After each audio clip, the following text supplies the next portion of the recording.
Good morning.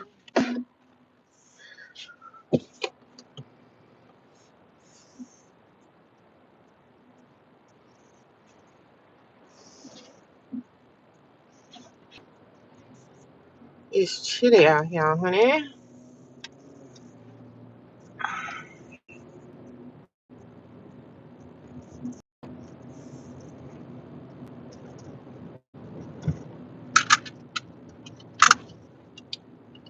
Good morning. Happy Saturday.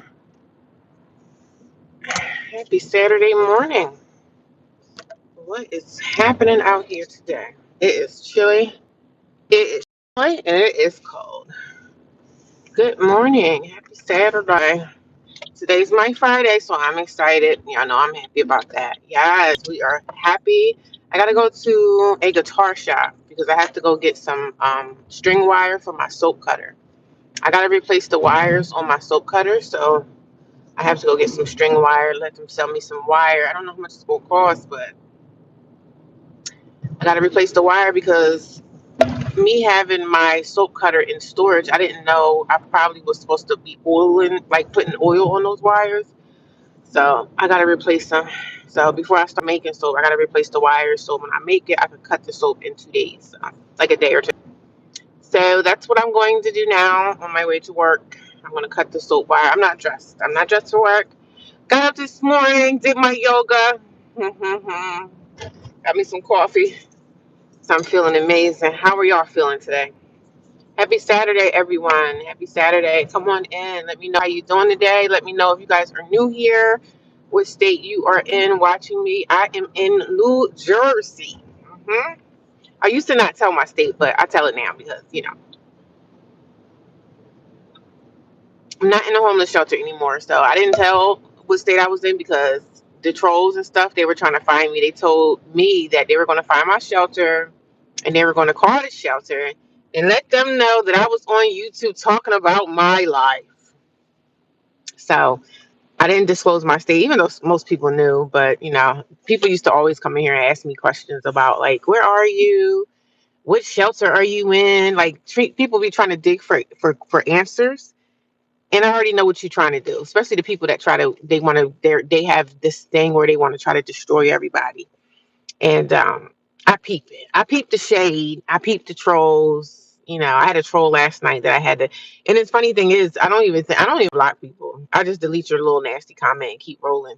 I don't give two goddamns how you feel about me. Because if I cared about how you felt about me and my situation with my daughter, I do have an open diapers case as well. So, you could call me all the names in the book that you want to call me. I'm still doing good. I'm doing amazing. I'm doing better than I was doing 2 years ago. Yes. So I'm proud of myself. I came a long way, honey. A long way. So y'all say what y'all want to say. It's okay. People say what they want. You leave a nasty comment. I don't get mad at the people who leave comments who are going against what I'm saying. I'm not always like, oh, you have to agree with me. I'm not that type of person. If you don't agree with my lifestyle or how I'm living or my DIFUS case, this must not be the channel for you to watch. There's a lot of people that you work with at work, anywhere, in church. People be having open DIFUS cases. You don't even know because you know what? Most people ain't going to talk about it. So I'm not embarrassed. I'm getting through it. I'm doing what I need to do. And that's the end of that. So why would I feel upset about someone throwing shade at me about my DIFUS case? It's my situation. It's not you. Oh, you're a terrible mom. That's okay. That is all right. I'm sorry that you feel that way. I'm sorry that you feel like I'm a bad mom. I don't want you to feel that way about me, though, because it makes me very sad. But it's going to be a beautiful day, but it's really windy and it's cold. I think it's supposed to be in the 40s today, so it's pretty windy out here. So before I got in the car today, because I told y'all my roommates, the two girls are leaving, right? So we're excited. I'm excited about it. But now they sent a text message yesterday, and I was talking about this on the live yesterday, that um, the city had sent our house like a notice saying that we have to clean up the yard. And it's so funny how we get this notice when the girls are on their way out the door. So I'm like, well, I've been there almost 3 months. I stay about two, almost pushing on 3 months. So I've been there all that time. So we're just now getting a notice from the city saying that we need to clean up the yards, like clean the grounds. I'm not the only girl there. But before I got in the car this morning, I went in the backyard because that house has women that have kids there. Like they have toys and stuff in the backyard. I put all that stuff up against the house. And when I get to work and get settled, I'm going to send everybody a message on the chat and let them know. I said, listen, girls, I moved a lot of the toys from that backyard because, yes, it looked a hot mess back there. Half the toys are broken. All that stuff needs to go in the trash. It needs to go in the trash. It's garbage. It does make the house look bad. Do you think the neighbors that live next to us, they're the ones that's calling the city and telling them that our house looks a mess? So yeah, everybody needs to stick together, team together, and get out there and do something. And then after we move all the stuff off the yard, then we could find a landscaper company on the cheaper side to come and cut the grass, and we could pick up the branches and all that stuff. You know what I mean? But if everybody's doing the same thing, we would be fine with that. So I'm going to send them a message and send the pictures of the stuff that I did. So I'm going to be like, listen, girls, if everybody can stick together and go out there and pick up something, move them, those rakes and everything into the driveway, not the driveway. What do you call it? The garage. The rakes and all that stuff shouldn't be outside leaning up against the house. It should be in the garage where all types of stuff that you need for the lawn or whatever, all that stuff need to go into the garage. But you know what? The garage is filled with their stuff. This is not a storage facility. You can't just freely be in these houses. I mean, the only place that we have to store our stuff is a bedroom. That's what we pay for. We have people with their suitcases and everything inside the garage. No, keep all your stuff in your room. If you have too much stuff, well, you need to get a storage container like most people and pay the bill. If you got too much stuff and you place in your room, it shouldn't even be in the garage. The garage is for stuff that's in the yard. That shouldn't be in the yard. Yeah, those side of the house. It should be in the garage. That's where stuff goes, inside the garage. So I don't blame the city, because they was like, oh, we're going to get fined and all that stuff. They said the house is going to get fined. And I said, well, that house was a mess when I came in there, the outside grounds. Now, inside is kept pretty well because we all do our chores and everything like that. So, but I said, come on now. I'm going to send them a picture in the chat and I'm going to let them know. I said, so everybody needs to stick together and go outside and pick up something, move some stuff into the garage. But see, the girls that's leaving, they really don't care. So that's how it goes. It's just like a tenant that's on their way out, like they're moving. Most of the time, people are going to leave stuff around that they don't feel like moving, or there's going to be some stuff left behind. They're not going to just have everything perfectly clean. But that's why I think this house should be managed by a management. Somebody should be managing the house. The guy that calls and leaves us messages about stuff that's going on, he should be the one to come and manage, see what's going on, and dictate. But no, they leave it on us. So I don't like that fact. I really don't like that. But there's nothing I could do about it. Good morning. Good morning, everybody. Right now, I'm going to be having soaps for people that have eczema. And then I'm going to have turmeric and just eczema soaps, which are going to be like unscented and they're going to have oatmeal in them. So just the basic turmeric soaps and the eczema bars, but they'll be ready by like the end of April. Everything will be ready by the end of April. So I'm going to let y'all know when they come out. So I appreciate y'all. I even appreciate the shade people be throwing at me.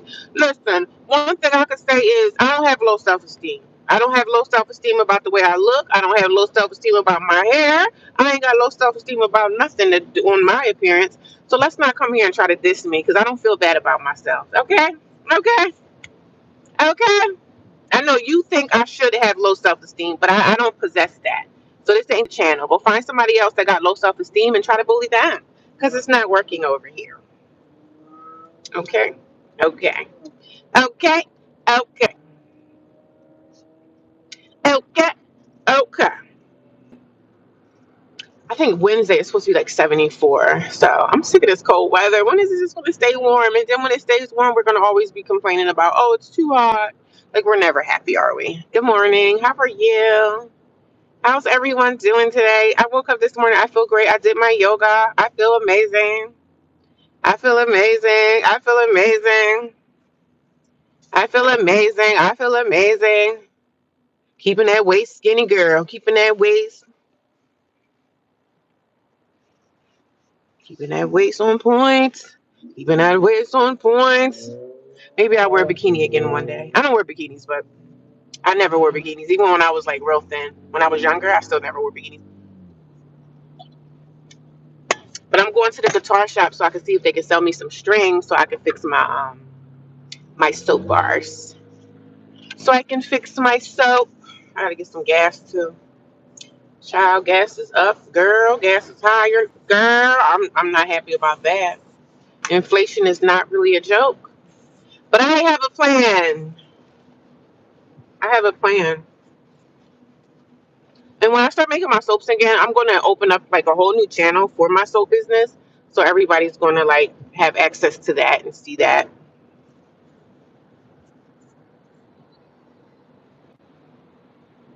I thought that was a cop. I ain't want him to see I was going live because they try to give me a ticket. I got a cell phone ticket before, and guess how much the ticket was? Guess how much my cell phone ticket was? Can y'all guess? Can you guys guess how much that cell phone ticket was? I was so pissed off, and this was like when I was in the height of the downfall of my life 2 years ago. When I was in the height of all of everything, all the stuff that I went through with my family and everything, I got a ticket because I was talking to one of my girlfriends on to one of my girlfriends on the phone, and me and my dumb butt, I'm in the car with the cell phone like this. Nobody really uses their cell phone like this anymore. But sometimes, so I'm talking to her, going through, and all of a sudden I get stopped by a cop. Girl, that ticket was $800, and that was my first cell phone ticket. And they was like, "Oh, this is just the first time." I like in the cell phone ticket, they actually make you come to court to acknowledge the ticket. You have to come to court. I couldn't just pay it or pay part of it and not even come. I had to go in front of a judge. And I know having your cell phone in your ear is wrong, right? So I made that mistake and I was like, you know what? Never again. So every time I'm on live and I see a cop, I just kind of go like this if he passes me. So it is what it is. But good morning to everybody. What's going on? Happy Saturday. Today's my Friday, so I'm definitely excited about my 2 days off. Sunday and Monday. Monday, I got some errands to run. Sunday, I could just kind of kick back and chill, figure out what I'm going to eat. I think I'm going to just go get some more salmon from Sam's Club. That's what I said I wanted to do, is get some more salmon from Sam's Club. Because I've been eating a lot of salmon. I've been seasoning it real good, cutting up the onions, putting the garlic in there. I've just been obsessed with the air fryer salmon. It's been so yummy, honey. It's been so yummy, honey. Them cops is out here. Oh, man, I can't stand these cops in this town. I don't like the cops in this town. It's the town I used to live in, too. I had some bad experiences with the police. Just them stopping me, just like traffic stuff. But I was so messed up 2 years ago when everything was going on. Mentally, I used to be driving to work like tears in my eyes, just fucked up. Like, you know what I mean? But thank God I'm doing so much better than I was 2 years ago. Because when I was in the height of all of this stuff going on with my family, I was such in a bad place. Like, I wasn't like, I'm not even gonna lie to y'all. I did dream about driving my car off a bridge. I felt like going up to the Delaware River and just driving my car off the bridge. But of course, I thought about it. But of course, like, I think everybody thinks about, being off this earth when they go through real tough times and they feel like they can't get through it, and they feel like this is how I feel right now, and I want to go off the side of the bridge. That's how I was feeling, but I never acted on it. I never even attempted anything, but I thought about it. I'm not going to front to y'all. So I did think it was on my mind. So, but it was a terrible feeling, man. It really sucked when I was going through the height of all of my pain. It sucked a lot. But I'm in a great place now. I'm glad that when I stayed in my car, because I was homeless in my car for like 34 days before I went to the homeless shelter. So I stayed in my car for 34 days and it wasn't too bad. But after a while, I kind of got sick of it. I did. The car stuff just like, you see all these van life videos and stuff, and a lot of people are acting, but a lot of people are really living that lifestyle. And if you don't have no like major responsibilities, and if you don't have like a job that you have to report to or anything like that, live your life the way you need to live it. If you want to save your money instead of giving it to a landlord or a mortgage or whatever, do your thing. But a lot of people that's doing this van life stuff, a lot of them are actors. A lot of them are just playing because that's the niche right now. Like van life, even homelessness is like a niche now. Like I was homeless and I was really homeless. When I was living in a shelter, some people will come here and say, "Oh, she's lying." Like, I don't really have no. I don't. I'm not lying over here on my channel. So I'm not just trying to make content just to get a dollar 12 for a view. Like, you know what I'm saying? I'm not here for that. I just share my story, authentic story about my life. So I don't have anything in my mind to really like make up. Oh, let me make up a story for everybody. Like, this is really my life. This is really what I'm dealing with and what I'm going through. And I don't expect anybody to even like my life or even like me for that matter. But I'm gonna still share. I'm going to still share, girl. I ain't going nowhere. People are coming in. I get subscribers on this channel every day, and I get paid every day. I get money. My money for Google increases every single day because I put out content and I make videos and I just speak about my life. And I don't think there's anything wrong with that because I like to be relatable to people, and I want people that's going through. You don't have to come here and tell me, "Hey, I'm going through the same thing," because some people don't want to share because they don't have to. Like, you don't have to share the personal, intimate details of your life. Me, I share, but I only share what I want to share. So I don't share everything, even though it seems like I do. Oh, I would never share about my daughter being like, I'm going to share because somebody needs to hear it. Like, if you're going through a DIFUS case, it's going to be all right. It's gonna be all right. I'm gonna talk more about that, and I know I have to do part two of the DIFUS situation with my daughter, so y'all can kind of understand like what happened with me and my family, me and my sister, how we fell out, and just a lot of stuff. It's a whole series that's going to take on to that because I'm going to share. I'm going to explain to y'all. And then some people come here and say, "Oh, well, there's two sides." Well, really, when you come here, you only going to hear my side. So if you want to hear two sides, go find somebody in my family and ask them. You know what I'm saying? So, and I'm not here for, oh, who's on my side, who believes me. I don't make videos for that. I just make videos really for my healing. And for anybody out there that may be going through something similar, like whatever tough season you are in your life, you will get through it. But you got to keep going. You got to keep going. You got to keep pushing forward. You have to get in one foot. There was plenty of times I wanted to just lay in the bed, sink in that bed, and not even move a muscle. Girl, I gotta keep coming out here. We gotta keep trying. I gotta keep hustling, honey. Because listen, sitting there crying, whining, I'll shed a tear here and there. But guess what I'm gonna do tomorrow? I'm gonna get up and we're gonna keep trying. We're gonna keep trying. And there's so much knowledge out here that we can gain, as far as business and jobs, school. It's so much knowledge that we can gain if we just look on Google. Like, Google will tell you anything you want to know, right? So it's a lot coming, and I'm doing a lot, right? It's a lot going on in my life. I applied for another position. It's an overnight position. If I can get that, like, it's a part-time overnight job, so I could do that like 3 nights a week. So if I can get that, these finances are gonna come together, honey. These finances are gonna come together. It's gonna come together. It's gonna come together. These finances is gonna get back in shape. I don't One thing I don't do is play about my credit. My credit is good. I got good credit. And that's amazing, right? Girl, I don't play about my credit. I'm good with my money. I don't have no gripes there. No gripes there, girl. I don't mess around with my credit, so I ain't gonna never ever mess around and be late. I never had a late payment, never nothing. I got good credit, so I'm excited. So having good credit will get you a lot of things in life. So I'm proud that during this whole journey of me being homeless, when I stayed with my niece, and y'all go look at the playlist if y'all want to know anything about my niece. I still have to do more videos on that because that was a story. It was a story time with my niece when she kicked me out of her house in the middle of the night. When she tried. She tried to kick me out of her house in the middle of the night. Called the cops. She called the cops on me and everything, child. I wasn't aggressive. I wasn't trying to fight her. She threatened me in front of the cops. Like, I've been through it all with fake family and all this. So, man, I've been through it all, honey. And then people say, "Oh, you come here and pretend like you're a perfect person." I didn't say I was perfect. I didn't say I was perfect. I'm just telling my story. So now somebody telling their story is them perceiving that they are perfect. I don't perceive I'm perfect. I didn't did some stuff in my life, honey. But as far as when it come to my family and it come to people that's close to me, I know that I treated them kindly. Anybody that I ever stayed with, I paid my rent. But they just wanted the money. And then after a while, like, people really don't. I think I went into the wrong. I think I went into the wrong area. After a while, people don't want you. They don't want to deal with you no more. After a while, people don't want to deal with you no more. And I was all right with that. I didn't really give a damn that people just threw me out. Because guess what? When you throw me out, I mean, look at me now.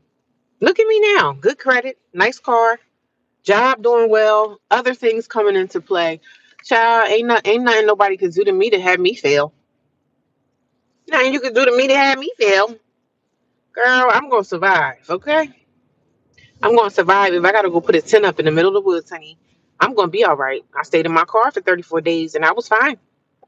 I was fine. I was a little uncomfortable. It was a little uncomfortable, I ain't gonna lie. But I'm trying to think, what the heck? Where am I at? Oh God. I'm looking for this guitar place. I thought it must be over there. But then no, it's not over there. Unless I passed it. Uh Everything's gonna be all right. Everything is gonna be all right. Hello, how y'all doing? Hi, Dr. J. What's going on with y'all? So yeah, I just be here encouraging people like you gonna be all right. Whatever you going through, girl, you gonna make it, honey. You gonna make it. You just gotta keep on going. You gotta keep on rolling. I'm trying to think where this place is. I know it's not in the second place. I'm looking for this. I'm looking for this guitar shop because it's in the next plaza. I thought it was over here. It's not over here, honey. I gotta get these wires for my soap cut and stuff. It must be down further. I know it's not up there though. Child, I don't know what I'm doing. Let me just turn around. Let's turn around and figure this out again. I got a little bit of extra time. But yeah, man, I've been through hell. I've been through hell. And it's all hell that I created in my own life. So, you know what I'm saying? Because some people come here and try to be shady and say, oh, well, you need to take accountability. Man, I took accountability a long time ago. I really did. I took full accountability a long time ago for everything that I've done. I'm not no perfect person, and I don't come up here and try to portray like I'm some saint when I'm not. None of us are saints, right? Did that place go out of business? Child, all these stores it's just come. They come in town, stay for a little while, and then they just end up going out of business. Somebody said that this place was going out of business. What the heck? What the hell is going on between the sheets in my home?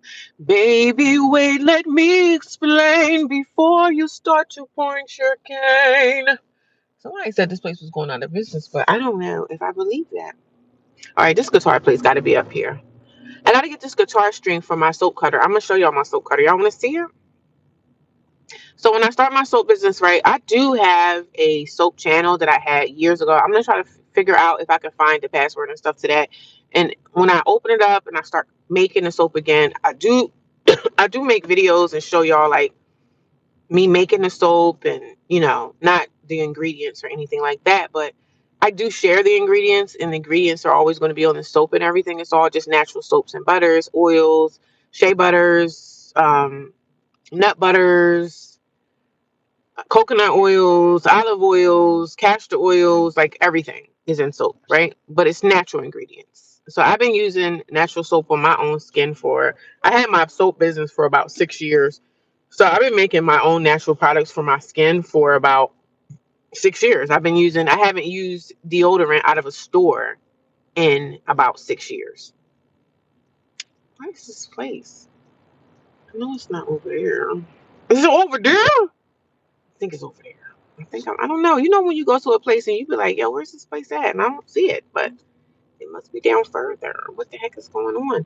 But yeah, so I've been using my own natural skincare products on my skin since I had my business. Like I started my business off. I didn't start the soap stuff as a business. I just started for me and my family, me and my kids I would make soap and I would just have it for them. And then after a while, I was like, well, people started to ask me, like, they would come over my house and see natural soaps. And you know what a natural soap bar looks like when you see it. So people would see it inside the house. And, I was making lotion. I was making my own lotion. And I was making just everything for me and my children. So people would come over and see it and they would use it sometimes, like, oh, I like that. I like the consistency. I like the way it feels, and just not having like chemicals or like the colorants and the fragrance. I have made soaps with fragrance in it, but I'm not really a fragrance soap girl. Like that's really not my thing. I like to have everything like no fragrance, no colorants, no nothing. That's just how I do it. I have made soap before that smelled good, and sometimes I'll get back into that at some point in my life, but I don't really want to get into the fragrant stuff, the fragrant part of soap, because some people do like the smell. I don't really mess with that too much, but I have made it because I know some people do like the fragrant soap bars. So I'm not gonna you know I'll get back into that sometime when I get housing. But I just want to do the basic stuff right now, just like the eczema bars that don't have fragrance in it, no colorants or anything like that. Just the shea butters, the coconut oils, and it's all that natural stuff. And it's soap. I use it every day. I use it on my own skin every single day. And I have my customers, and I got to go back into my MailChimp and get my customers back. Because even people be in my inbox like, yo, when you coming back out with the soaps? I said, trust me, they coming, baby. They're coming. So let me show y'all my, I don't even know if this place is open. I think they open at 11. This is my outfit that I'm wearing to work today. Oh, where is my, uh-oh, don't tell me. Oh, it's in the back. Damn it, I can't even show y'all because it's in the back. Going for a walk. Enjoy your walk. How y'all doing? Yes, homelessness has become a niche on YouTube, social media. They're really taking advantage of the people. Some of them are up here asking for financial help. Oh yeah, I see all that. I didn't have mine as a niche. Mine was just me sharing my story. I never niched mine, but it is a niche for homelessness and van life and all that stuff. But mine was never a niche. Mine was just literally to share, like sharing my story, what I'm going through. So everything I had on my situation was like something that's really happening in my life. And I don't recall me ever asking anybody for a dime. So it's just not my thing. I never asked anybody for anything. Thank you. I appreciate that. How you doing? Thank you for the heart, the floating heart. I appreciate you guys for helping me. Thank you, helping the channel. Thank you. 345. What do you mean 345? I'm doing good. I'm on my way to I'm on my way to on my way to work. On my way to work. So when I start with the soaps, y'all gonna see a lot of pictures. I'm gonna actually make like another channel for my soap business. I had one in the past, but I don't know the password to get back into that. But y'all gonna know when they get ready and they are available. A lot of my customers came from YouTube in the past. A lot of my customers jobs that I had, and everybody is in my inbox on Facebook like, yo, when are you gonna start making soaps again? I said, trust me, they're coming back. And I love making soap, right? Because I use it on my skin. I use it. I used to use all that stuff. I used to go in Walmart and get like a facial cleanser. I made my own soap bar, and my skin is amazing, right? My skin is good. I make a turmeric soap, but the first soap I'm coming out with is going to be the eczema bar. It's going to be unscented, natural bar. You can use it on babies. Like it's just amazing, right? I made lotion, soap, and I made my own natural deodorant. I haven't used a deodorant out of a store in like, I don't even wear deodorant every day. So I haven't used a natural, I haven't used a Dove soap or a Dow or any kind of deodorant under my skin in like 7 years. So yeah.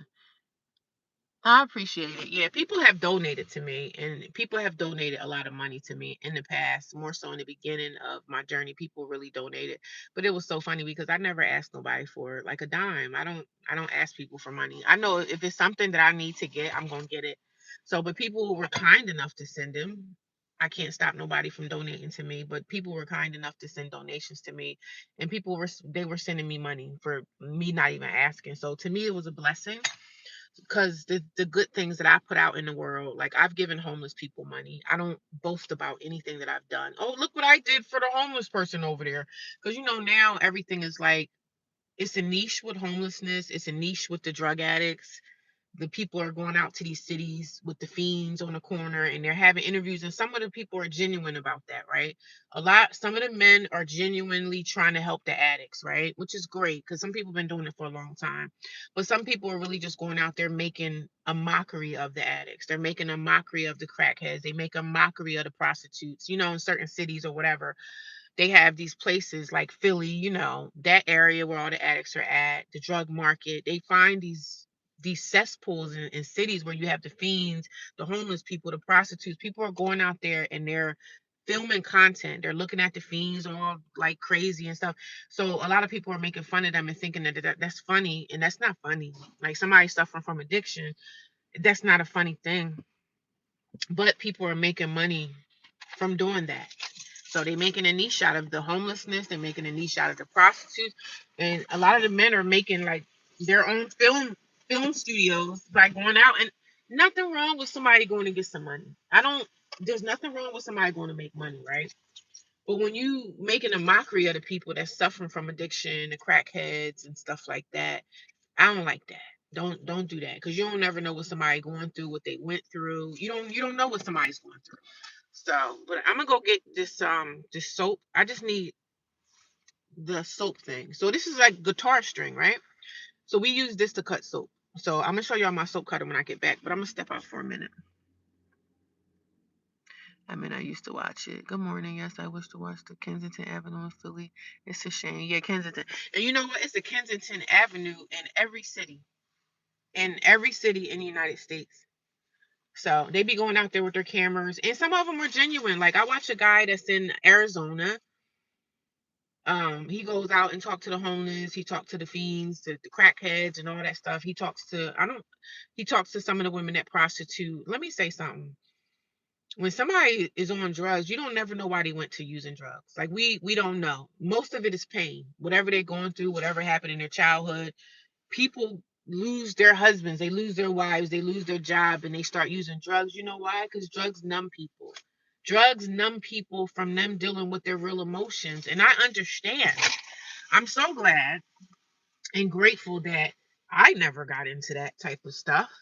But for the people who are out here struggling and stuff, it's the reason why they're using those drugs. And trust me, it's mainly pain.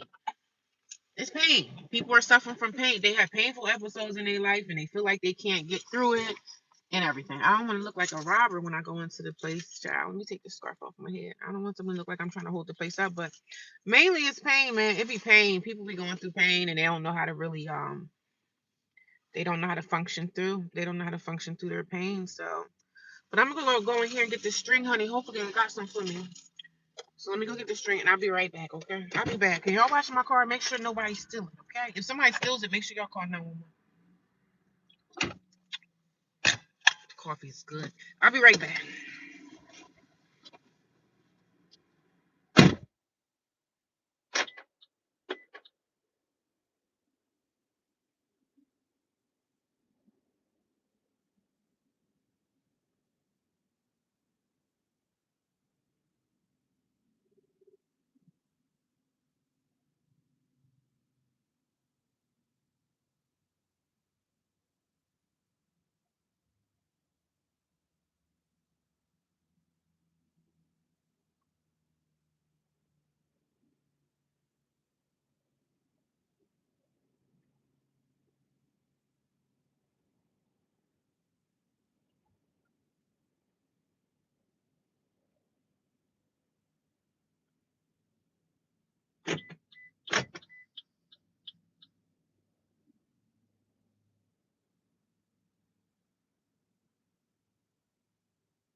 Well, gosh darn it.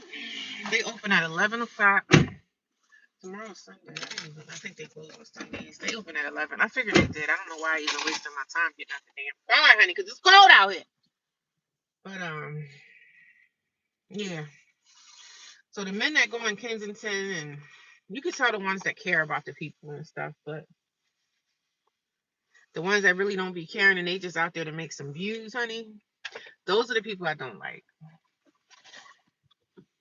But I think some of them be giving those the addicts like to get the interviews and stuff. I think some of them be giving them either food, some of them might be getting money. I'm trying to have my hair as flat so when I take my twist out, my hair is stretched. So this is why I'm wearing a scarf, okay? I don't walk in stores with scarves and stuff on my head. But for the people that do, I mean, that's you. But I don't. So the guitar store don't open until 11. What time is it? It's okay. I got like 20-something minutes. So yeah, I don't like people that go out there in front of the fiends and the alcoholics and the homeless people, and they go out there and try to make some money. But I'm not against somebody going to get some money, right? Because some of these men that do that type of stuff, they can get paid on YouTube. So you don't never know what somebody. These guys could have been like out of jail. They can't find a real job. They can't go out in corporate America and work. They can't because of whatever. So we don't never know why people pick up cameras for YouTube because some people can't get regular jobs. And I understand. I understand that as well. So good morning. Newark has it bad. Yeah. I know I was in months back, I had some business that I had to do, so I had to ride through Camden, and Camden was terrible, man. It was so bad. I think it was it Broadway in Camden, or if you want to go, it was bad. I don't look down on people like that. I don't think I'm better just because I'm not on drugs. I'm not perfect, but I'm just not on drugs, right? My situation has nothing to do with drugs or alcohol, so which I'm grateful for. But I'm not looking down on people that's stuck in the drug lifestyle. Most of them sadly will die from the addiction. Most people will die from their addiction. And some of the men that go out and do that type of stuff, I don't really see. I see a woman that's in this particular state. I forget what state she's in. I did see like one woman trying to do that, but that's a very dangerous thing to mess around with when you go into those cities and you out there like on the grounds talking to the alcoholics and the drug addicts and the bums and the excuse me for saying bum, the homeless people. But you don't never know why somebody in the position that they're in. You don't know. Newark is bad. People making money posting other people's videos. It's easy. There's nothing wrong with people making money from posting. But you're right, people are making money too from posting someone else's video. It's all different types of ways to make some money. But we don't really know, like, people are always talking about somebody on YouTube. Oh, you're just up here for money. Some people can't even get regular jobs. Maybe they had prison time. Maybe they have a record and they can't just go out and find a regular normal job. So I understand when people need to come on social media and make something. You got to make something shake. You got to make something shake. Right now, I told y'all Google owes me right now $1,500, and that's just from me being on here for a few months, and I never got my PIN number, so I have to email them. So you can make some money on social media when you get views and stuff. And I don't get a lot of views, but I make something, which is great. I'm happy to get what I get. So, but my stuff that I share is not, I'm not making up anything. This is really, really my life that I'm living. So I give people the grace because I'm saying, hey, you do what you do. Some people show their feet, some people do stuff. You got to do what you have to do to make money out here. And I'm not shaming nobody. Some people got videos where they're bashing. I mean, they probably gonna start bashing me too. Oh, this mom right here. She lost. She don't have her daughter. You know, they gonna come for me too at some time. Because when you get bigger and bigger and bigger, more people find you, and whatever you're talking about, they're gonna come for you at some point. Because I had somebody made a video about me. This was a while back. He was talking about when I was talking about homelessness, because a lot of people, when they say they're homeless, some people think like, oh, she's lying. I don't recall ever a time on any of my videos that I ever said, hey, send me a donation. But you're right. And I think there are some channels, and I think I noticed this too. There are some channels that this particular woman is asking for donations, and she said that she's homeless, which I do believe her, right? I do believe that she is homeless. She might live in a shelter or whatever her situation is, but she do be on here asking people for money. Blatantly, no, she don't have no shame. She is asking for money. And I'm starting to think that she's trolling people, but people are really, they're really donating to her. People have sent her stuff. So I'm like, I don't like the culture of asking strangers, people you don't know, for money. I don't like that. But I also think that she is trolling people too. I think she's a troll. And she's trying to see what she can get out of people. I don't like that either, but I mind my business. I wouldn't send her a dime, because if I'm out here like trying to make my life, trying to get my life back, trying to get back everything that I lost, I'm not asking nobody to help me with that. It's not nobody else's problem. The fact that I'm homeless, it's my fault. It's my problem. So, but I'm not bashing her. If that's how she do, and people feel sorry. You got some people in this world that have these huge hearts, and they really feel bad for people, and they get mad. It's shame. They feel some kind of way when they see somebody hurting or homeless, or some people can't deal with that. So they was like, oh my God, what can I do to help you? You got some nice people in the world that want to really help people. And this woman is because I'm like, girl, listen, everything that I'm going through, if I can do it, I know you can do it. If I can do this, I know you can do it, because I'm doing it, right? I did it. I've been in homeless shelters. I've been living with family that kicked me out. I've been through all of that. So what can I do? I've done it all. So I know if I can do it, I know another homeless person that's on YouTube in somebody else's pockets. I know they can do it too, because I'm in it now, and I'm doing it, right? I'm doing what I have to do to get by. I'm out here, oh, I need a second job. I need a third job. I need to do YouTube. I need to do this. I'm a hustler by nature, baby. You ain't got to ask me. If I need more money, I'm going to go get it. And I'm talking about in a positive way. I'm going to go get that money. And that's that. Everybody has that opportunity to go out here. If you've been out of prison, I see a lot of videos with guys. I used to watch prison videos, guys coming out of jail. Guess what they do? Guess the first thing most of them do? Oh, let me go on YouTube and talk about my experience. People want to hear the experiences, man. They want to hear your experience of life or what you're going through. A lot of people want to hear that. Everybody's not like 22 years old, 14 years old, and they want to see pranks. Like, you have some real people in the world that want to hear what you've been through. So the men and the women that come out of prison, because sometimes I watch men out of prison and they talk about their experience of them not being able to find a job because they have felonies, or women coming out of jail because they have felonies. And guess what? A lot of the people that come out of prison, they start their own business and they end up being really successful, or they end up being a truck driver, or everybody has a story.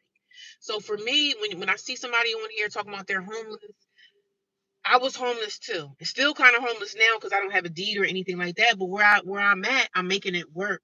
Because if I can do it, I know the next sister can do it. If I can do it, I know that brother over there that's on YouTube asking people, like, these people be demanding you to send, or who's gonna send me money for gas. But that's a culture now. It's in the culture. I think they're trolling the situation, but they want to see if people really going to fall for it, and they sending the money, and people are really sending these people money.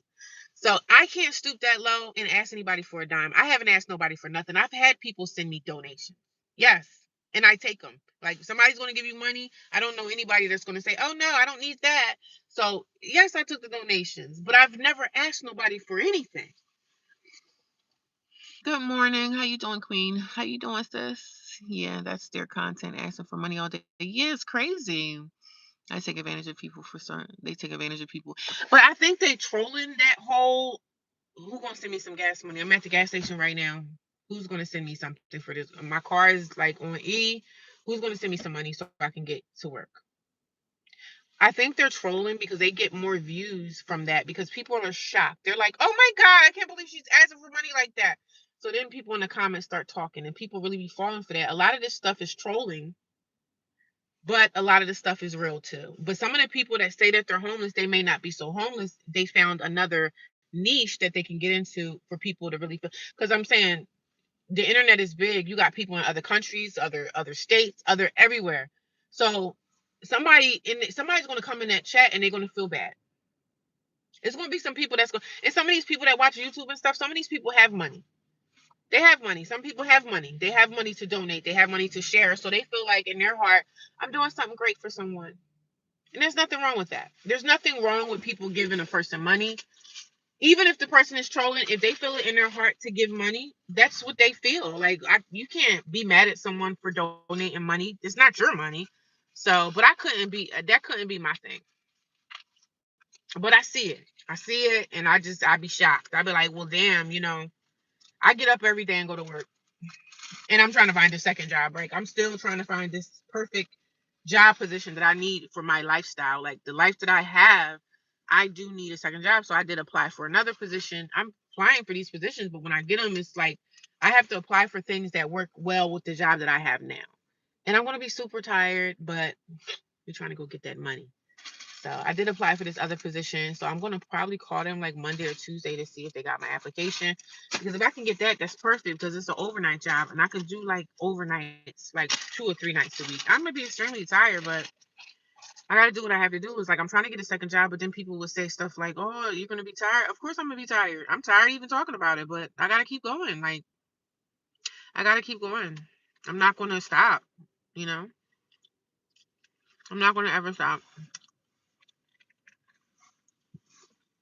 I got about almost 10 minutes for the thing to open. I'm at this guitar shop.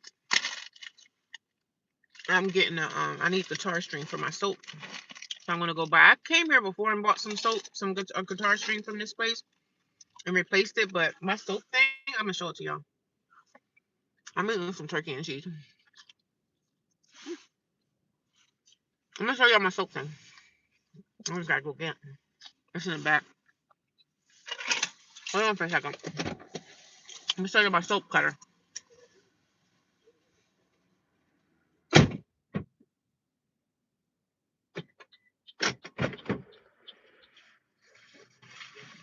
I didn't know I put it back here. It's all the way in the back.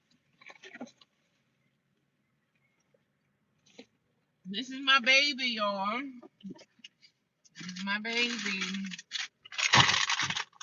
is my baby.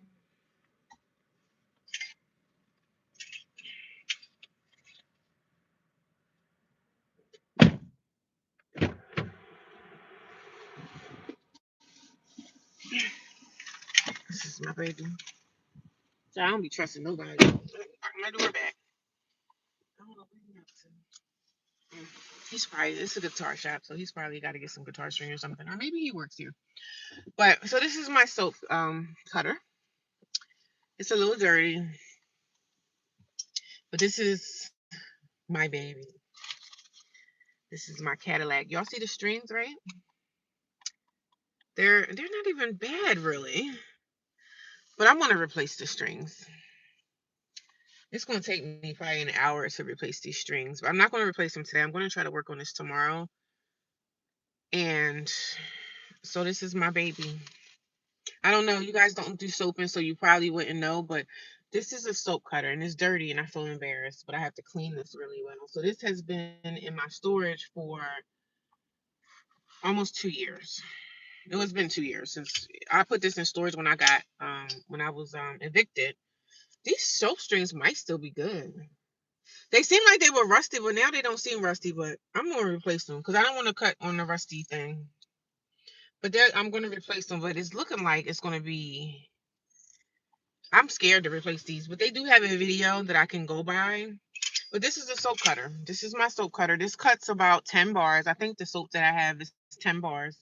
This will cut 10 bars of soap, and this is what I started my business. Well, when I started the business, I had a cheaper soap cutter. I had cheaper ones, and then this one was an investment for my business. These are about $300, $400. They're expensive, but they're beautiful. Look how pretty it is. It's like my little Cadillac soap cutter. It's beautiful. It's dirty though. Excuse me. So this is what I started. Well, I didn't start my soap business with this, but this is my soap cutter. And as I grow, I do want to get another one. So, because that's how much soap I'm going to be making. When I make my first batches, I can make 10 loaves. 10 loaves of soap is like 10 loaves of bread. Like think about bread and think about a soap cutter. This will cut the soap. You open it like this, you put the soap in there, and then you slice it, and then the soap cuts. This is my baby. I can't wait, y'all. I can't wait. I can't wait. And not only, it brings me money. Like it's a business, right? So I do get paid, but I also like doing it. So when you like doing something and you enjoy it, it makes it's not even like it's a business or, oh, I gotta go make soap. I'm never disappointed about making soap. Whenever I make soap, my heart is open and I feel amazing. That's the same way I feel like when I cook food, when I make food, when I make meals, when I had my family and we were all in the same place, when I cooked dinners, I love to see people eat my food. I love feeding people and I love serving people. So, but soap, I love it. This is my business that I'm going to have for the rest of my days on earth. Like I'm going to still work my jobs, but I'm going to still make my soap. It brings me so much happiness in my heart, and I feel like I want to cry right now because I love making soap. I love making my handmade products for people. I just love it. And I love when I sell it to people and then they go home and use it and then they give me these great testimonies of, oh, I loved it. And so this is my business and I have a tax ID number for this business and we're going hard. I'm going hard. I've been doing a lot of stuff behind the scenes. But man, I tell y'all, I love making my soap because it brings me so much joy to my heart. But this is my soap cutter. This is my baby. I'm going to buy another one, but not right now. So yeah, we're going to put this back here real quick. We're gonna put that baby back there, but that's my heart. I love my business. I love my soap business. I'm thinking about like changing the name, but then I don't know because I named my soap business after my children, and I don't know if I want to keep that name. Thank you for the donation. I appreciate that, Rachel. Bree. Thank you. Good morning. Good morning. How y'all doing today? Yeah, it's beautiful, isn't it?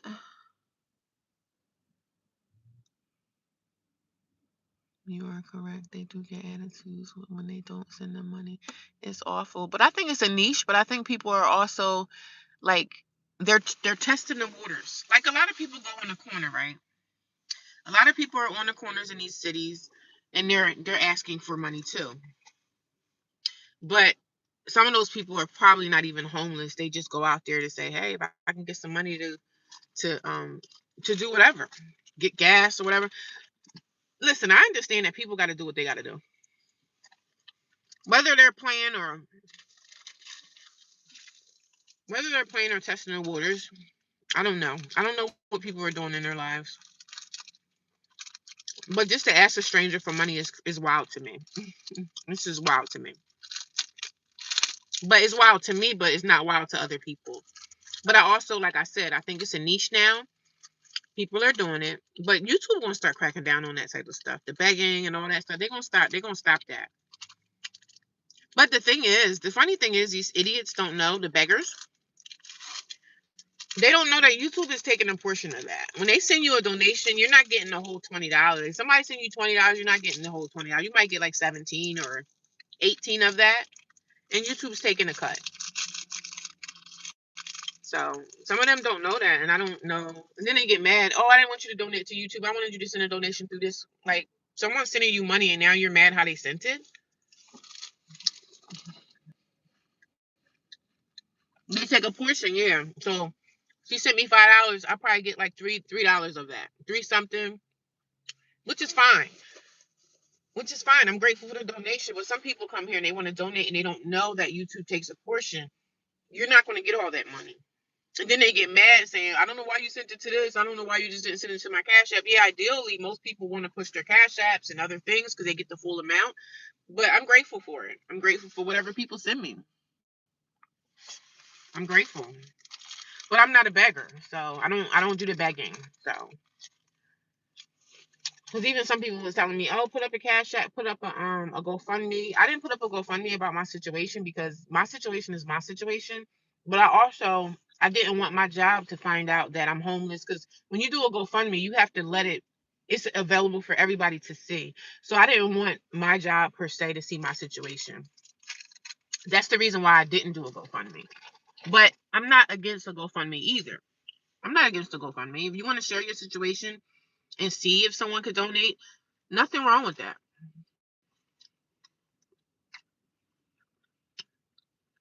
Somebody going through a financial problem, if they want to try to ask, but when you're arrogant and ignorant about it, like somebody owes you something, that's what makes me upset. I've donated to people on social media before.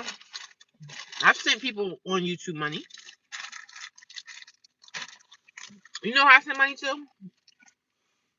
My yoga teacher online. This black woman, she's my yoga teacher. I go to her channel and I do yoga. She's a certified yoga teacher. I pay her. I don't pay her every class, but every like once a month, I might send her $5 or $10 because she's putting out a service. She's giving me a service. She's a yoga teacher. She's giving me a service. So I wouldn't just be taking her free classes and just not giving her something. Giving her something is something. She said, I don't care if you send me 25 cents, $1. Money is money.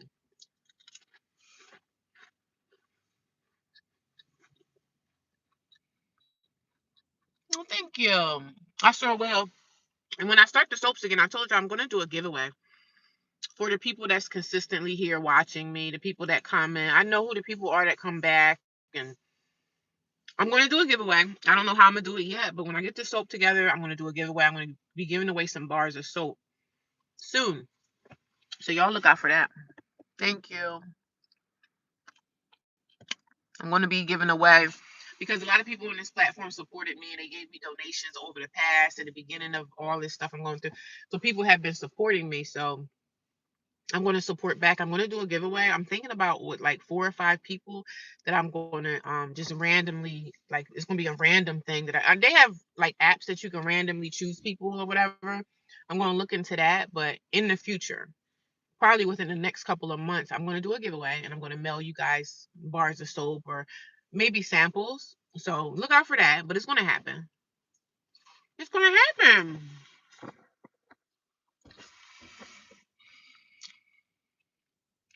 Yeah, you get blessed too. When you bless people, you get blessed. People have blessed me. I have blessed people. I've given the lady that I watch, she's my yoga teacher, free videos. I gotta give her some money. I pay her, I give her a couple dollars every couple of months. I give her something. She's $25. That's not hurting me. I sent her $5 before. Like, she's a certified yoga teacher. She's doing something for people. Like putting out free videos, that takes a lot of time, a lot of everything. So I have to give her something.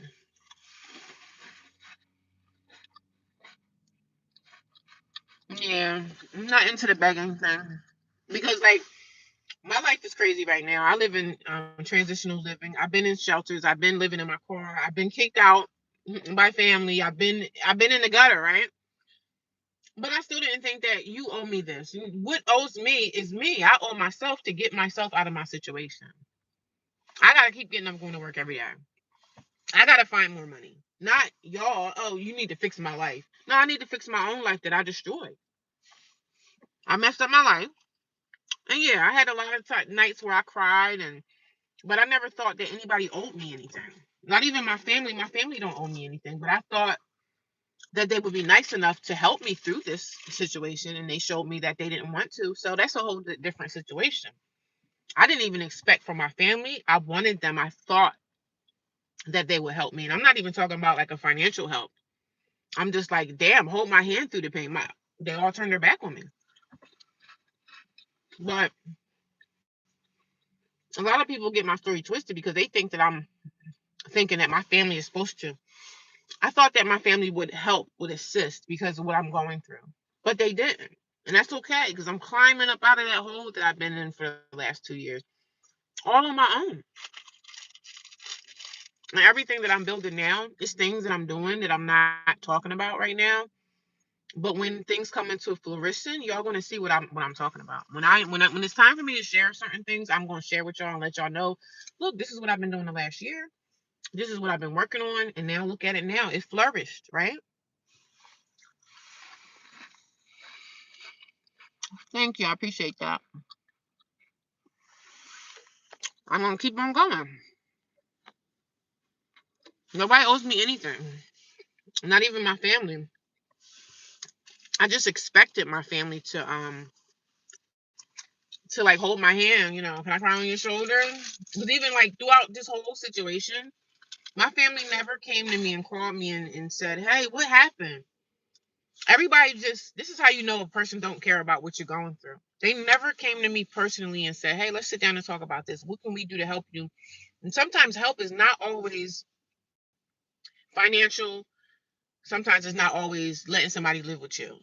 Sometimes that's not even the thing. Sometimes a person just may need a brother, a sister, a cousin to be there emotionally, be there for you. Like say, hey, if you want to talk about it, I'm here. Hey, you want to come over for dinner tonight? I got some extra, you know what I'm saying? Me and my family, come over. It's a plate for you here. Just warm gestures like that can go so far with a person when they're going through. When they're going through the darkest stages of their life, just saying, hey, sis, me and my husband or me and my family, we made dinner. We got an extra seat for you. Come on over here and have a nice meal with us tonight. And then after that, I go on about my business. Little stuff like that goes far with a person that's going through pain. Nobody in my family opened up anything. I'm not saying that y'all have to open up your door and help me or you got to give me some money. I didn't ask nobody for money. Yeah, I asked a few people for shelter here and there, but Of course, they said no, and that's okay. Because look at me now. But the fact that nobody really picked up the phone and asked me about what happened, how did you get in this situation, what happened, because none of them cared. And not only that, I think like I don't just think about myself. It's not all me, me, me. They're going through stuff too, and I understand that. But we can lean on each other and go to each other for support. And that's not what happened. Because if my brother or my sister knocked on my door at 3 o'clock, 4 o'clock in the morning and said, "Sis, I don't have nowhere to go. I'm hungry. I'm cold. I'm this. I'm that. Come on in here. Let's get you something to eat, sleep through the night, and let's see what we can brainstorm to try to help you in your situation." That's it.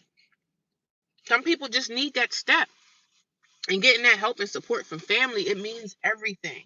And when you don't have that and you're at like the bottom of the barrel, because I've been at the bottom of the barrel, man, but I dug myself out. So now I see my family and I'm just gonna smile when I see them. Like, hey, how you doing? I made it through. When y'all thought I would fall on my face, not survive this storm. Look at me now. I got good credit. My credit is good. I got things moving and shaking. And I got a nice car that I gotta pay for, of course, but shaking and moving. I'm a shaker and a mover, man. I don't sit around and cry. Oh, he did this to me or she did that to me. I don't know what to do. I might cry for a season, for a while, but I'm not crying. I'm fighting, baby. And we're gonna continue to fight because they gonna see the outcome of what I've been through. Y'all all just sit around and talk about say this, say I'm a criminal, say I'm this, say don't even know my story, but everybody's talking. They don't know your story, but everybody's talking. Ain't that funny? But I'm gonna go in here and see if I can get my go get this wire for my soap. I'm gonna clean myself up when I get to work. Okay. I know I look a mess right now, but I don't care. When you look a mess like me, I be walking around looking a mess. I'm not looking for anything. That's the thing. I'm not looking for a man. I'm not looking for a relationship. I'm not looking for nothing. So I could walk around looking nappy and crazy, right? I'm not looking for anything. But I clean up well when I get ready for work. Okay. So I look a mess now, but I'm not gonna look a mess soon because I'm about to go to work. But let me go in here and see if they got string for me. I know they do. So when I come back, I'm gonna let y'all know. I gotta get the string for my soaps because this is the thing that's gonna help me when I make the soap. I have to cut it within like 2 days. So yeah, I'll be back, y'all. I'll be back. Hello, Andrew. How you doing? What's going on? I'll be back. Baby, wait, let me explain before you start to point your cane. But how you know my name, son? But baby, wait.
right, guys, I'm back. So I know my soap size. The soap, this wire is a 23-inch wire, 23 wire. So I'm just gonna buy it on Amazon because he said he don't have it. He has one in there that's like a 20. Mine's is a 23, but what they got in there, they have an 18. So now I know the size. That's a 23 soap wire. So I'm just gonna buy it online. I just needed to know the size of the wire. He tested the size out. He said it's a 23. So now I know the size, girl. We're gonna just go on Amazon and order it. And I'm done. Because I bought it from here, but it probably was a different size wire. But my wire is a 23. So I could just buy that on Amazon. And the guys, it was all men in there, right? So they were all really nice and helpful and stuff. And I said, he was like, what do you need it for? I said, I make soap. So they don't understand, you know. And so I said, I have a machine. It's like a loaf of bread. And you put the soap, you make the soap, put it in a loaf, you pop it out the loaf, and you put the soap on the cutter. And I need the soap string to cut the soap. So, but he said he has an 18, and I was like, no, I kind of want to stick to the size. If that's a 23, I'm gonna get the 23 soap wire, and I could buy it off of Amazon. No problem. At least I know. And one of the guys in there was being real helpful. He was like, oh, you can get the steel ones too. I'm like, I don't need the steel. I just need some soap wire.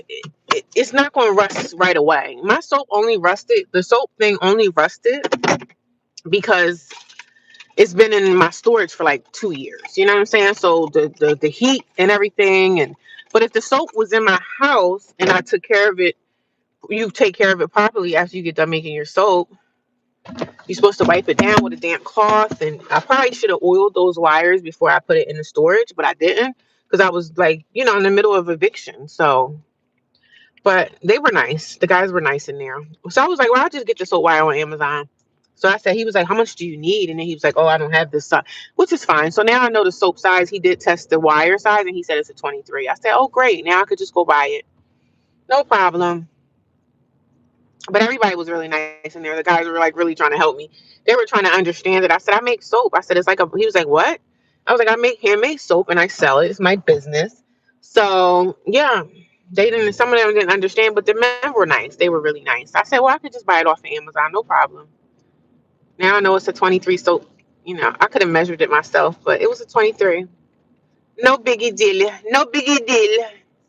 So I'm going to get ready to drive closer to my job. I'm still fairly early, so I'm not really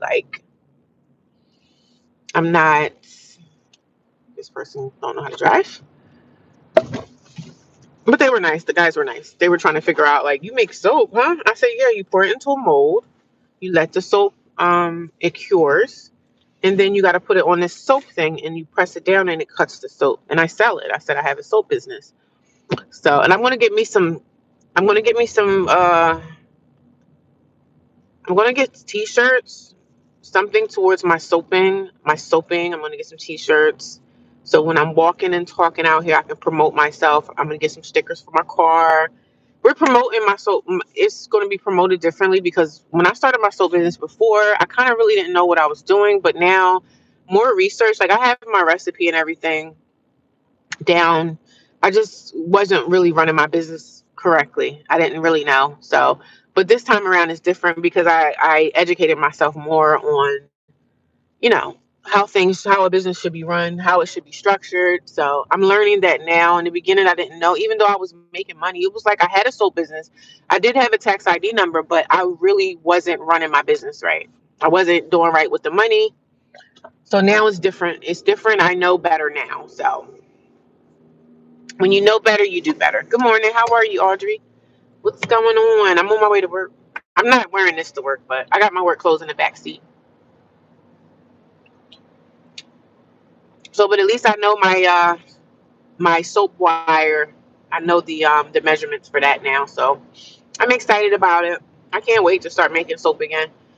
I'm gonna get the wire from Amazon, and then I have to put the wire on the soap thing, and then go from there. It takes a while, but I'm really nervous about getting this wire because now I have to put the wire on that soap cutter. And I don't want to. I'm scared. And to be honest, I probably won't even have to replace every wire, but it looks like those wires are starting to rust. So I probably will replace each wire to just, make it better for me to do what I need to do with my soap, because I can't wait to cut my first loaf again. And you guys are going to be here for me when I cut my first loaf. Y'all going to be here. Y'all going to be here. Y'all going to be here. Y'all are going to be here, okay? But they were helpful. But just my soap wire size, this is a 23 gauge. 23, I don't know if they call it 23 gauge or 23 millimeter. I think it's more like millimeter. But see, these wires, they get rusty. And so I think when I put this in the storage, when I had cut my last bar of soap, I don't think that I wiped off. You're supposed to wipe this off with like a damp cloth. I probably should have put it away, maybe wrapped it in plastic, and then probably put a little bit, like oiled it, lightly oil, and just, but it's okay. It can be replaced. It can be replaced. I just don't really want to replace the wire because I don't feel like doing that, because I know it's gonna be something to replace the wire. It's gonna probably be a process to do that, and I really don't feel like it. But such is life. I'm going to have people at my job because people are asking me for it. So I have to just produce. And I put love into my soap bars, and I really enjoy making it and doing what I got to do. So I can't wait. I can't wait. I say I give myself another week or two to get it together and start making the soap again. I have the ingredients and everything that I need for that. So, but good morning to everybody. I got 10 people watching me, guys. I hope that everybody gave me a thumbs up. I hope everybody thumbs me up. Good morning. Good morning. How y'all doing today? Happy Saturday. It's chilly out, but it's sunny. The sun is shining. It's beautiful. But the guys in the guitar shop were like, "Oh, you make soap? Cool." They were really interested in that. Shoot, if I had some business cards and I had some soap, I would have said, "Hey, get this to your wife." So I'm gonna hustle this soap different this time. You know what I'm saying? And I'm actually gonna put myself on the grounds, and I'm gonna be out here walking and talking, honey. I'm gonna sell soap bars on the street. Okay, don't play with me. Don't play with me. But we fixing it right. I just had before, like I didn't have my business structured properly. So now it's different. It's different. It's different. And the feel is different because I know now, like promotion, and I was doing things. I made money, right? I made $10,000 from my soul business the first time. So that's good. I made a nice amount of money, but my business was not structured properly. So this time is different because I educated myself more. I still had the same love and the same energy for my soul business. And I would say I had like 30 customers. I had like 30 people that was consistently coming back buying soap, but I didn't know what I was doing as far as structuring my business properly. I had a tax ID number and everything, but it was other things that I needed to do with the business that I didn't know, I didn't even understand. So it's different now because I'm structuring my soap business better. I always had my tax ID number, but there was other things that I should have had in place for my soap business that I didn't have in place. So it's different now. You know what I'm saying? It's different. It's different. We coming different. We coming different. And I got other things going on too that I want to do because, like I said, the job that I have now, I'm going to keep that job, right? Even when I start my soap business, I'm going to still continue to work full time as long as I can. But a business owner knows when they're okay in their business that they don't have to work for the man no more. I'm going to always hustle because I'm a hustler. So I'm going to always keep my foot in their neck at corporate, right? I'm going to always keep a paycheck outside of my soap business and outside of other things that I'm trying to do. But I just don't want to work a second job in corporate America or go find me a second job on the side. Right now, I applied for this other position, a nighttime position. It works fine. It's part-time. And that's all I need is a little part-time money. If I could just get some money I could pay my car payment with, everything else will fall into place. But these bills be crazy. But a business owner knows when they make the revenue, and I'm going to do it. Like I'm going to be a success because I was a success even in my business before when it wasn't properly structured. The only structure I had for my business before was I was structurally making money. I was going to the things and selling my soaps, but I wasn't structured properly as far as the benefits of having a business. I didn't know that. I didn't understand, I didn't even try because I was working two jobs and I had my soap business. So I was making good money. I had good money because I always had my foot on corporate America's neck. I always had a job on the outside. I was collecting a paycheck. And that's how most people, when they start businesses and stuff like that, they're still like working jobs. They have their side business. Instead of them going to get a second job in corporate America or whatever, letting the man write them a second check, I'd rather just let the man write me a check and then I'm gonna go do my other businesses and get money my way. You know what I'm saying? Doing things that I like and doing things that I enjoy. I love my soap business. I love it. I love the oils. I love the shea butters. I love everything natural. I love it. I love it. So it's okay for me to put all my love and kindness into it. When I make soap, my spirit is always, I'm never making soap in a bad mood.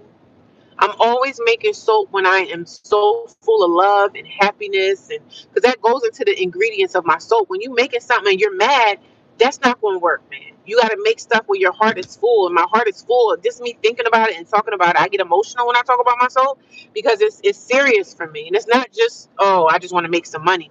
It's more than that for me because I use it myself. On top of that, like I can't see myself trying to sell soap to a person and I'm going to Walmart to go buy Dove. I use my own product and I love it. I'm in love. And it's only going to do nothing but get better. It's going to get better from here on out. And I still have my tax ID number. I thought that I would have to renew the tax ID number, but no, I actually have to renew the business every year, which I didn't know that. So it's like things I'm learning now. And when you do business and you're a first time business owner, even though I had my sole business for 5 years, there's still a lot of things that you can do. You can get funding and you can get so many different things for your business. So you got to keep going, but the love is there. So it's different for me because the love is in there, okay? The love is in here. It's not just about, oh, I just gonna make some money real quick. I love making soap, and I'm gonna continue to do that for the rest of my days. Even if I just do it part time or whatever, I'm gonna make my soap, and y'all gonna love it, okay? But we all have a testimony. We all have a testimony. We really, really do.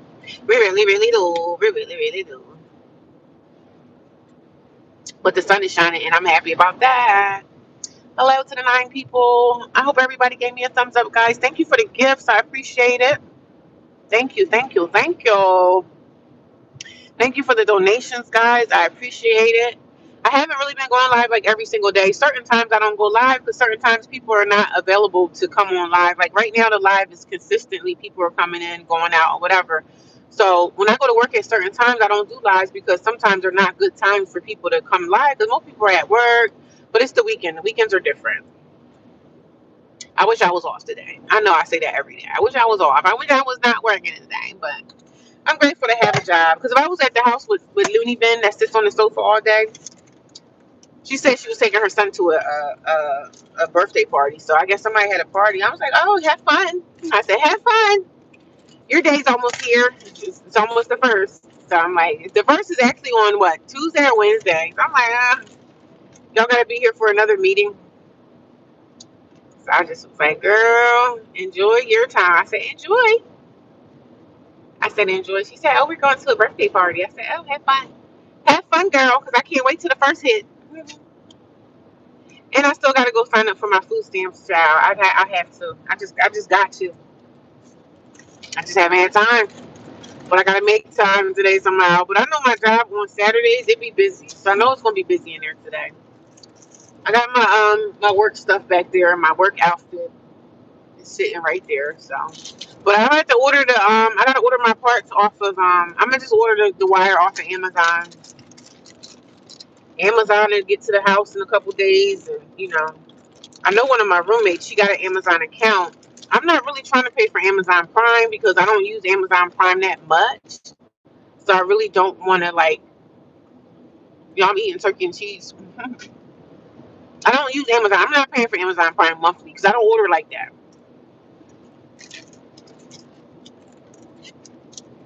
I don't order like that.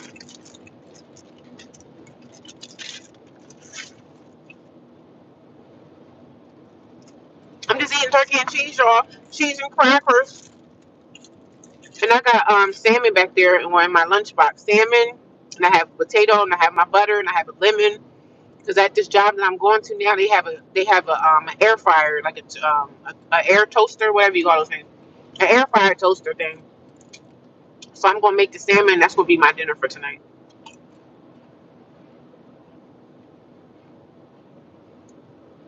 Good morning. How you doing? What's going on? You thought Ice was coming for me? I thought Ice was coming for me too. I was just running from Ice. Ice was at the guitar store to be honest. Ice was there at the Gazar store, and I ran from him. So y'all might see me on the news tonight running from Ice. Ice was right there at the guitar store. They said, "Excuse me, are you so and so?" I said, "No, I'm not." So I ran for my life.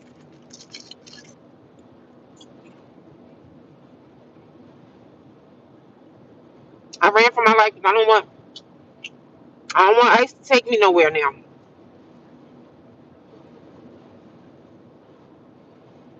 Every time I turn around, Ice always coming up to my job trying to get me too. And I'd be like, "Oh no, I'm an American." I'm not trying to get Ice to take me down now. I gotta run. I gotta run for my dear life.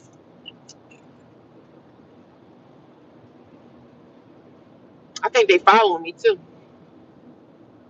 I think Ice is on my tail. Ice is on my coattail. Ice be at my job all the time.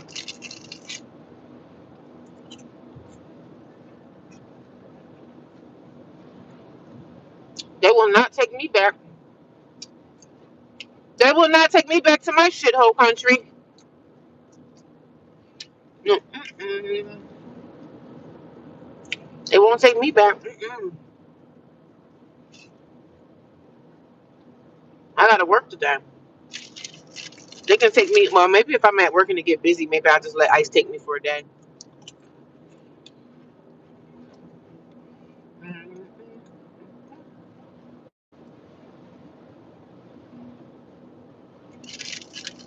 I'm just eating cheese and crackers. I was at ShopRite yesterday, y'all. Got some lunch meat, right? I got the turkey, the grilled turkey. You know, boar's head. I think it's boar's head turkey. That's expensive, like meat. So I got the one that's. It was like $16. Oh my god,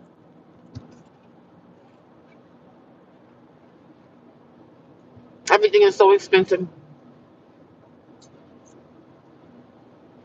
Even the gas went up, girl. Gas is high too. But I don't sit around and complain. I just do what I gotta do. If it's something I want, I'm gonna buy it. Hello from Dallas. Hello from Dallas. What's going on? How's it in Dallas? I know Dallas is probably hot today, huh? In the 80s in Dallas? I want to go to Dallas. I want to visit Dallas one day. I've never been to Texas before. I've been to Florida. I've been to Atlanta, all through the South, even though Texas is the South too, right? Isn't Texas the South, yo? But I want to go to Texas because I want to get into their food. I want to see what the food hitting for. And I know it's good in the South. The food is always good in the South. But it's something about Texas, honey. There's something about Texas.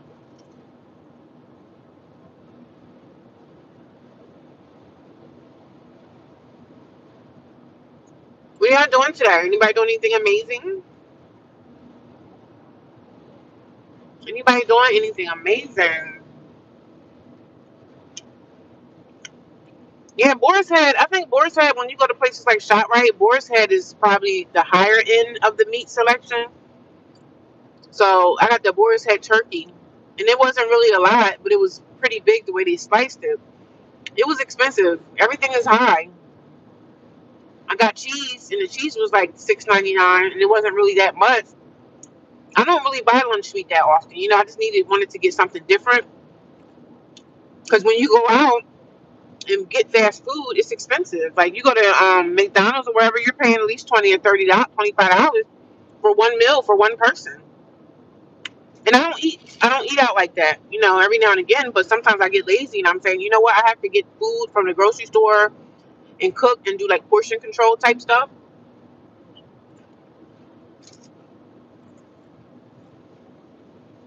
Like I have to go and get my ground turkey.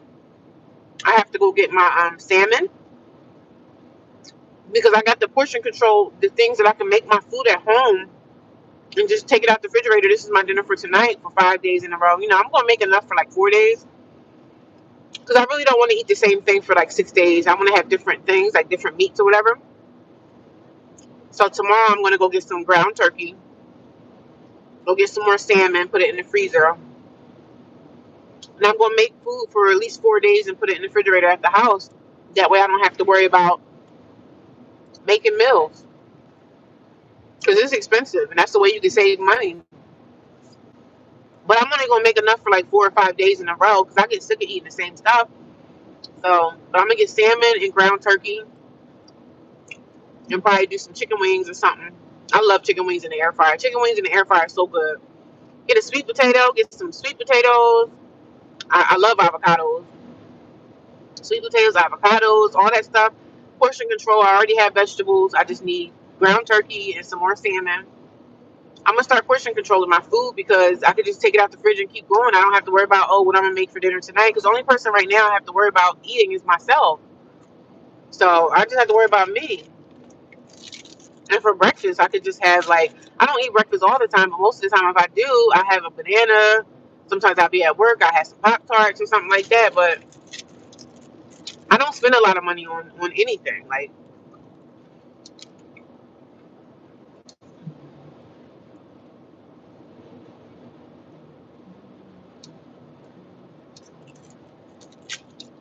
my baby.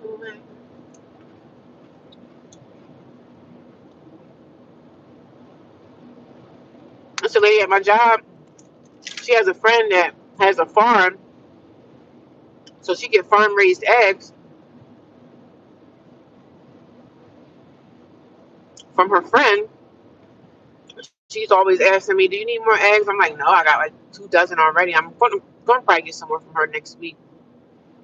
It's only $5 a dozen, even though it's a little bit more pricey than I would get in the grocery store. But farm raised eggs, she got chickens, or I don't know what lay eggs. Chickens. Chickens lay the eggs, and she just wash them off and selling them to people. If I had like a off grid thing, I'm definitely gonna give me some chickens. But they say chickens are really dirty. Like you have to really they poop a lot, and chickens are really dirty, from what I'm hearing. They watching something different. Were you just at the store? Oh yeah, I was just at the store trying to get some wire for my I was trying to get wire for my soap cutter.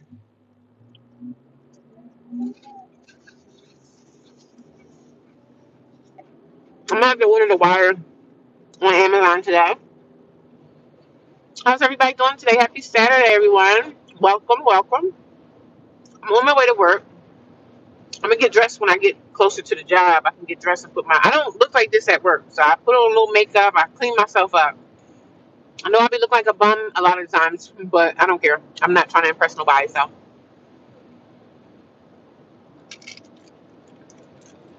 I'm not a cookie cutter YouTuber. I'm not a cookie cutter YouTuber.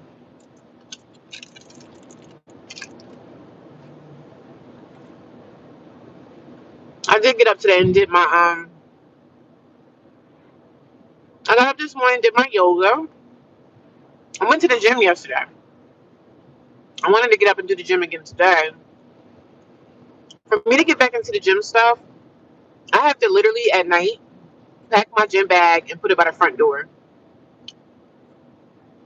and get up and just go for it. Like it's hard for me to get out of bed anymore because I'm like comfortable where I'm at. I'm comfortable, and sometimes I just be sleeping in. I wanted to go to the gym this morning, but I was like, oh, I don't feel like I wanted to go today, but I didn't. But I did go to the gym yesterday. I did cardio for 30 minutes,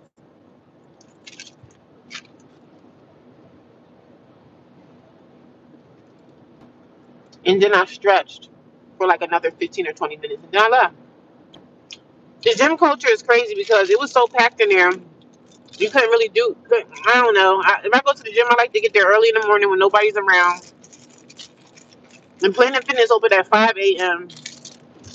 So I just gotta get my gym bag, pack it by the door, put all the stuff I need because I took a shower and everything at the gym.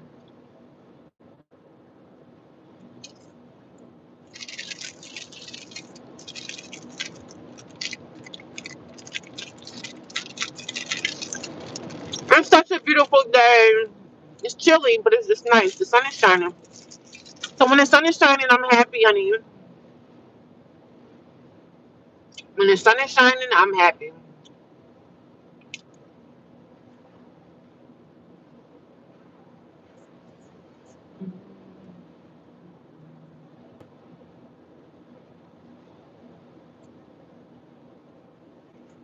Good morning. What are y'all doing today? Anybody doing anything amazing? The girl that sat on the sofa all day, she said she taking her son to a birthday party. So I was like, "Oh, have fun, girl." I said, "Oh, how exciting!" Yeah, I work on Saturdays all the time. I'm not off on Saturdays. I'm off on Sunday and Monday. So yes, I do work on Saturdays, which is fine. I complain, but I don't complain. One thing I'm going to do, I'm going to be at work. Like I don't play around when it comes to my job. Like I talk about my job and all that stuff, but I'm gonna be here. I'm gonna be here. Because somebody was like, "Oh, if you don't like your job, then quit." I mean, most people don't like their job. I mean, I don't like my job. I just don't like working with people I have to work with on the regular. Because most people are really nasty. She's just a nasty little wench, and I've always been emails being nasty. And she's just nasty. She's a nasty person, and I don't like her. I do not like her at all. But I don't mind going to work. Like I don't mind even working on Saturdays. I'm not doing nothing with. I'm not doing anything. So, but I do was telling my work bestie, my work friend. Me and her be talking about. We talk a bit about the job, right? What's going on over there? So we talk and communicate. And she was telling me that my assistant manager is supposed to be going to college. She's a young girl, so she's going to college soon. So I'm like, oh, when she leaving? I can't wait. I said it's good for her to go to college, but she's a nasty little person. She's nasty. Her attitude is disgusting. She be treating people like crap. So, and I stand up for myself in a professional type of way. I don't be letting her trying to get stuff off on me. But some things you just got to take it at the job. And I'm not really the type of person, like, I really don't have time to be like, oh, I want to go to HR on her and all this old stuff. They like her because she's a good performer. She performs well at work. As far as everything else, and I'm not the only person that says this about this witch, she's really nasty to a lot of people. And me and her, before she became a manager, me and her had it out a couple times. We had some words exchanged. And it was just me and her around. There wasn't nobody else around. But now she's a manager. Now she's in leadership. So now she be trying me. You know what I'm saying? So I just have to ignore her. But she's supposed to be going away to college. So I can't wait. I can't wait for that day. I might get her a bushel of flowers to say congratulations. I can't wait for her to leave. So I keep asking the lady that I work with. She's like my work bestie, right? So I keep asking her. I said, did she get a date yet? Did she get a date when she gonna leave? I can't wait for that to happen. I'm be so happy. I'm gonna be super ecstatic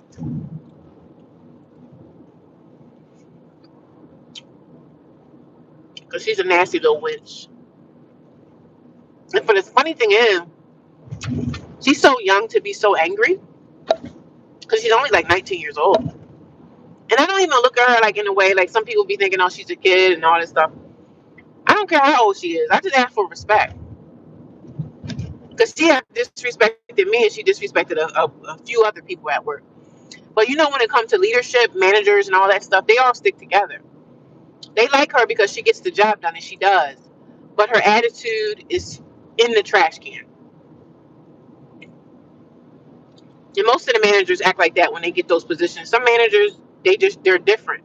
Because me and her had verbal arguments and stuff between each other before she was in management. So now she's in management. So now she's like, I'm your boss now. You do what I say. As long as I do my job and do what I'm supposed to do and make sure my customers are okay, my customers are taken care of and they're happy and nobody's calling complaining. Nobody's complaining about me. Nobody calls and says, "Oh, she was rude to me on the phone," or none. I'm nice to my customers. Even the ones that are not so nice, I'm still nice to the customers. So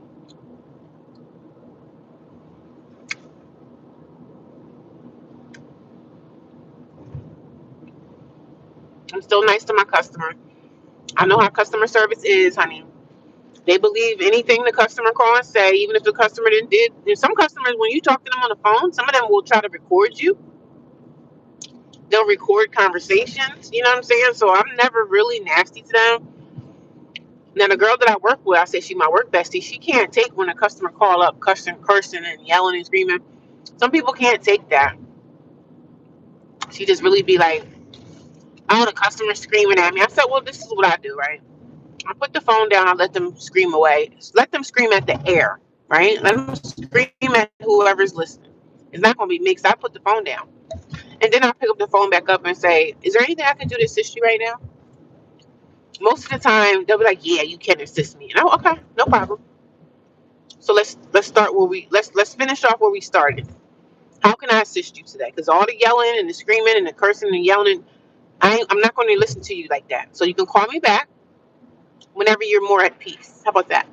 So when you speak like that to customers, a lot of them just turn around and they just say, okay, yeah, I'm sorry, maybe I had a bad day or whatever. So I'm always nice to my customers. They don't have no real dirt on me to try to get rid of me. You got to build something to get rid of somebody. So I'm nice to the customers, even the ones that are mean to me. I'm like, well, you must have had a bad day, but I don't take it personal. Like, I don't get myself all emotionally, oh my God, I can't believe they talk to me that way. Okay, so what? Let them talk. They're having a bad life. I feel sorry for them. I'm not going to let myself get all bent out of shape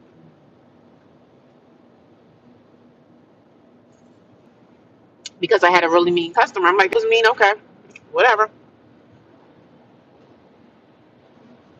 Because we all know these jobs, they're going to back up the customers anyway. Everything's about money. They're going to somehow pin it back on you. Oh, you must have did this wrong. You must have did that wrong. So I ain't paying these people no mind, child, none.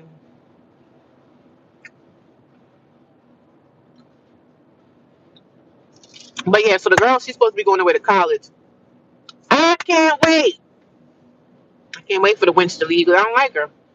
And she know I don't like her. So if I see her, the funny thing was I told the girl at the job, I said, listen, she didn't put me on the schedule with her at all. And I said, great, for like the next 2 or 3 weeks and a half. She took me off the schedule with her because sometimes I work with her. So she took me off the schedule. She working with the other lady, which is perfectly fine. They probably like, oh, I don't want to work with her. I can work with the girl, but she know I don't like her. I know she don't like me, so we're not really a good mix. So her boss probably said, you know what, it's best for you to just not work with this girl at all. And every time I work with her, we don't always have words exchanged, but sometimes she could be a bitch as far as management because she knows she got a little bit of power, so she try to be nasty. And then in her, this is a lot. I just don't like her. She don't like me. It's best for us to just not work around each other. I can deal with her if she called and say, hey, did you get this done? No, I'm going to do it right now or this or that, whatever.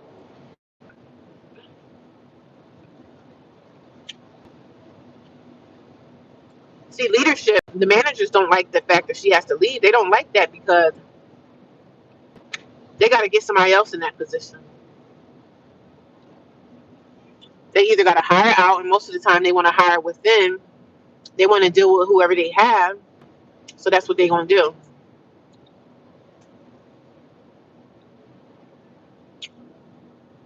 It's just sweet. These are good.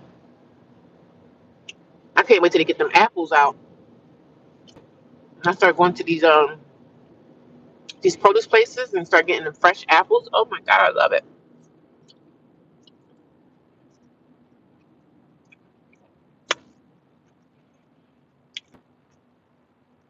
Yeah, I put everything in my little notebook. Can't just hang up on them. I can't hang up on them. I let her scream at the air. I gotta find the spot where dig holes today. Are you gonna dig hole? Okay, you making a garden?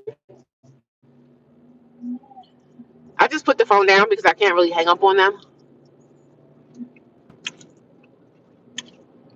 I mean, I wish I could hang up on them, but I can't. But I'm not gonna listen in my ear and let them scream at me either. I'm not doing that either.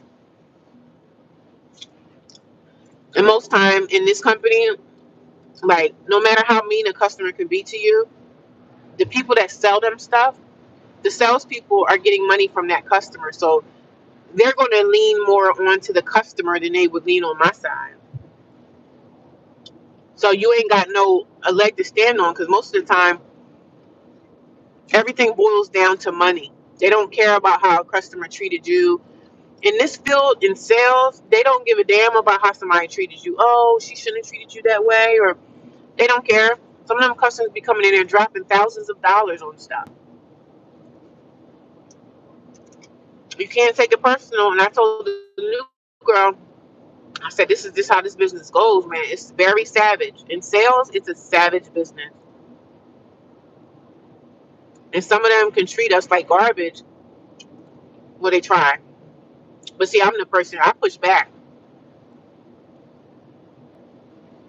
I push back. Some of them could be very nasty and aggressive. Some of the men and some of the women could be nasty and aggressive. But it's sales. Everything's about money. The salesperson gets a percentage of the commission from a sale. And if they have one of their customers call up and their customers want something, we have to take care of their customer, get them a service for whatever or do whatever. But we got to be the utmost respectful. Because if you're not, the salesperson will get mad at you. Oh, she was treating my customer. But what about how the customer was treating me? They don't care about none of that. They just care about the money. Oh, I want you to be nice to my customer because I want them to come back. I don't care how they treat you. That's why I have things that I'm setting up for myself so that I don't have to deal with this much longer. You know what I'm saying? I don't really foresee myself leaving this position no time soon. But I'm also going to start my soap business again that I feel in my heart that's going to be a success this time around. And one day I'm just going to tell everybody how the freak I feel when it's time, but it's not time yet. You know what I mean? It's not time for me to tell them where they can shove it. Because I'm not going to ever say, like, I do like my job. Like, what I do there, I like it.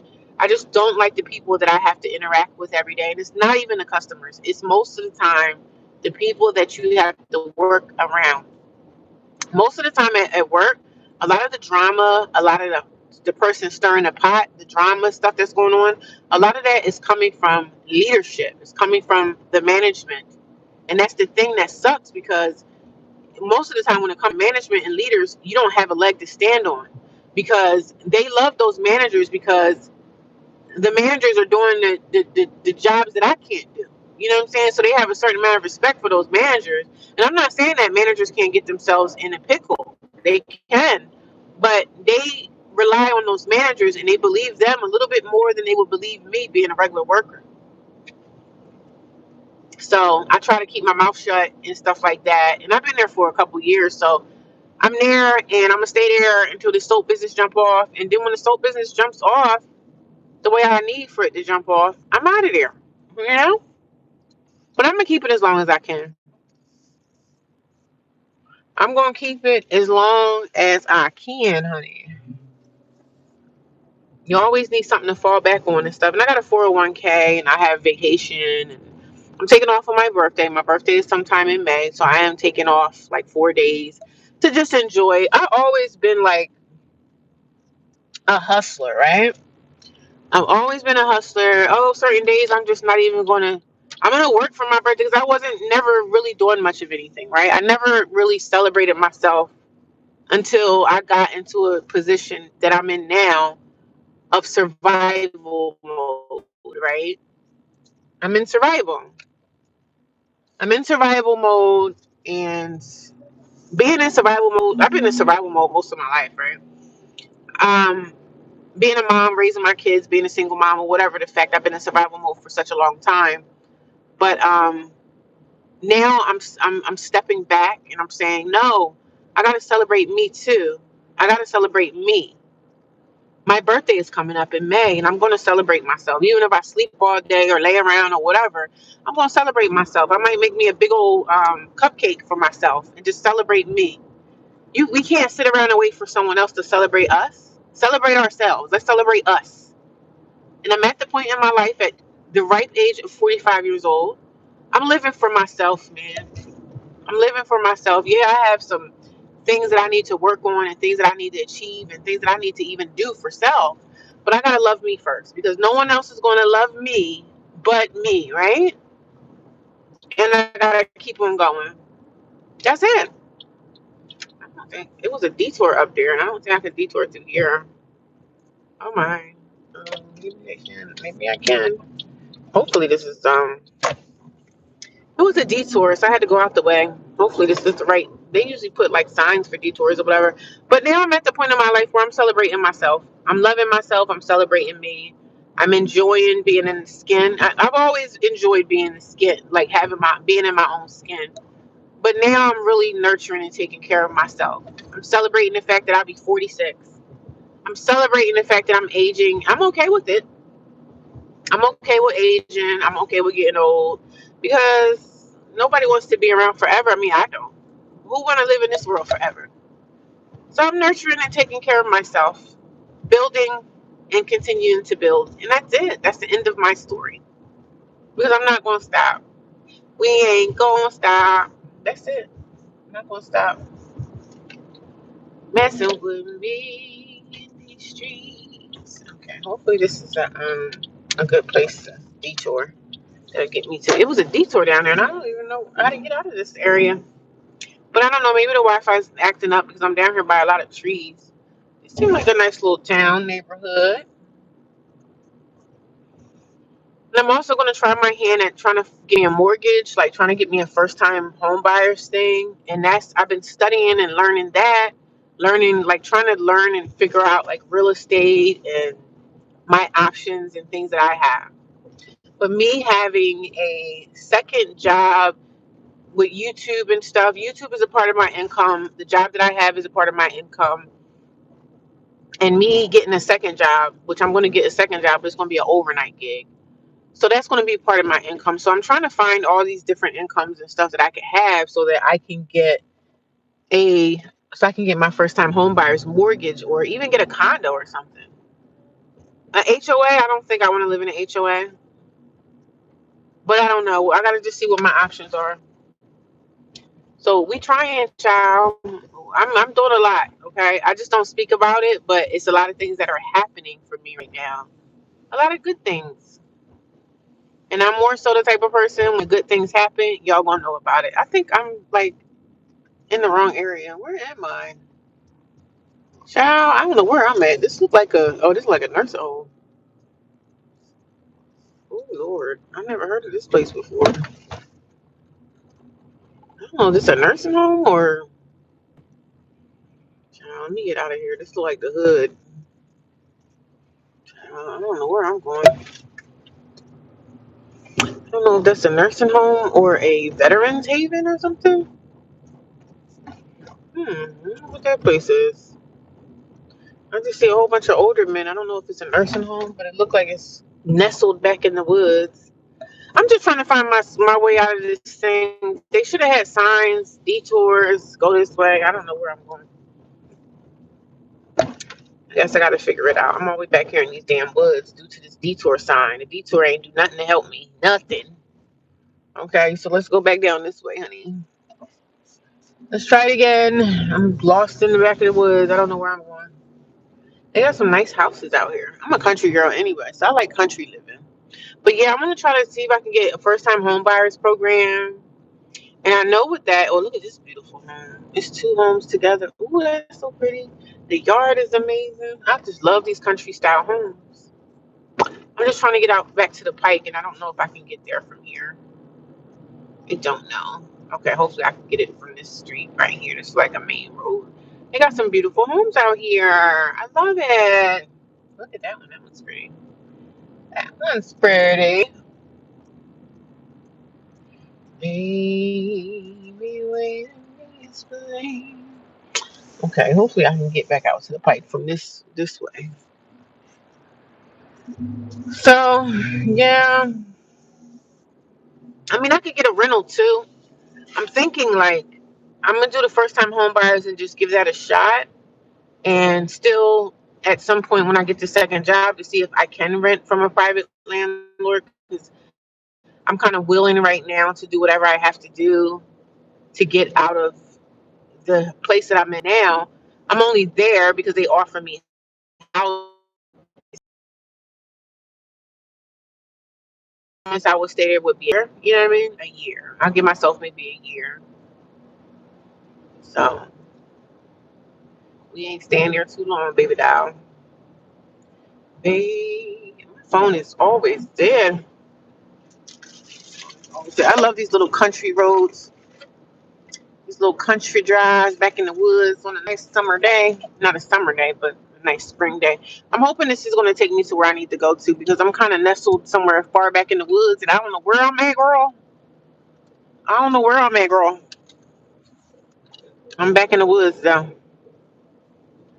Baby, wait, let me land before you start to punch your cake. But how it's a band down. Looks like it's a band down. But how you know my name, son? Okay, I think I'm coming out to the pike. Okay, okay. I love when you see a house just standing alone by itself and ain't got no damn neighbors. That's how I want to live. House standing by itself, no damn neighbors. I don't want the neighbors coming and knocking on my door trying to give me cakes and stuff. I don't care what you're doing. This is the kind of neighbor I like. Good morning. Good morning. And that's it. I don't want you bringing me nothing, girl, because I don't want it. Don't bring me nothing. I like having neighbors when everybody's minding their damn business. When everybody's minding their own business, please don't come bring me no donuts, cakes, or nothing. I don't be trusting nobody. I don't trust nobody at my job. I don't trust nobody that live at this house with me. I don't trust nobody. So please, if I move into a house, do not come bring me pastries. I'll take them and guess where they're going to go? Right in the trash. I don't trust nobody. People trying to poison you, kill you. You just don't never know what's going to happen. So I just be like, listen, I like these kind of neighbors. Good morning. Have a good day. Those are the kind of neighbors I like. Mind your damn business. But I'm going to be darn sure being in the neighborhood seeing what's going on, though. The neighborhood watch.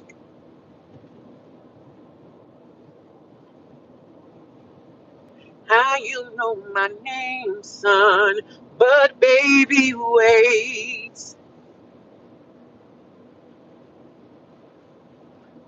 I need to go out dancing. I need to call one of my girlfriends from the city. I think she lives in the city now, but I haven't really talked to her. But me and this one in particular girlfriend that I have, all we used to do was go and party. Like she would call me and say, "Hey, it's a dance, it's a party over here, it's a party over there." So I'd be like, "Girl, we need to go out, girl. It's time. It's time for me to cut some rug and do some dances. I need to dance. I need to go out. Even if I go to a salsa club, I love salsa music."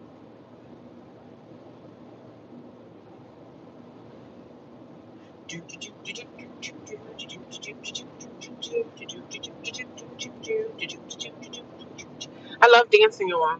I just feel like I want to go out and get some energy of dancing, being around the guys, the salsa clubs. I love salsa clubs. Like I've never been to one, but I love watching them on YouTube. So they're gonna teach me how to move and shake and salsa. So I love the salsa clubs.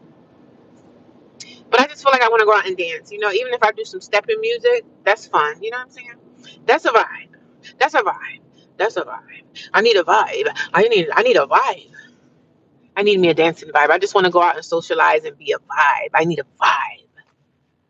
I want to dress up, put on a nice sandal, do my hair, look pretty, look girly, go out in a nice, beautiful little sundress or something. Just go out and have a good time. It's time. It's time. It's time.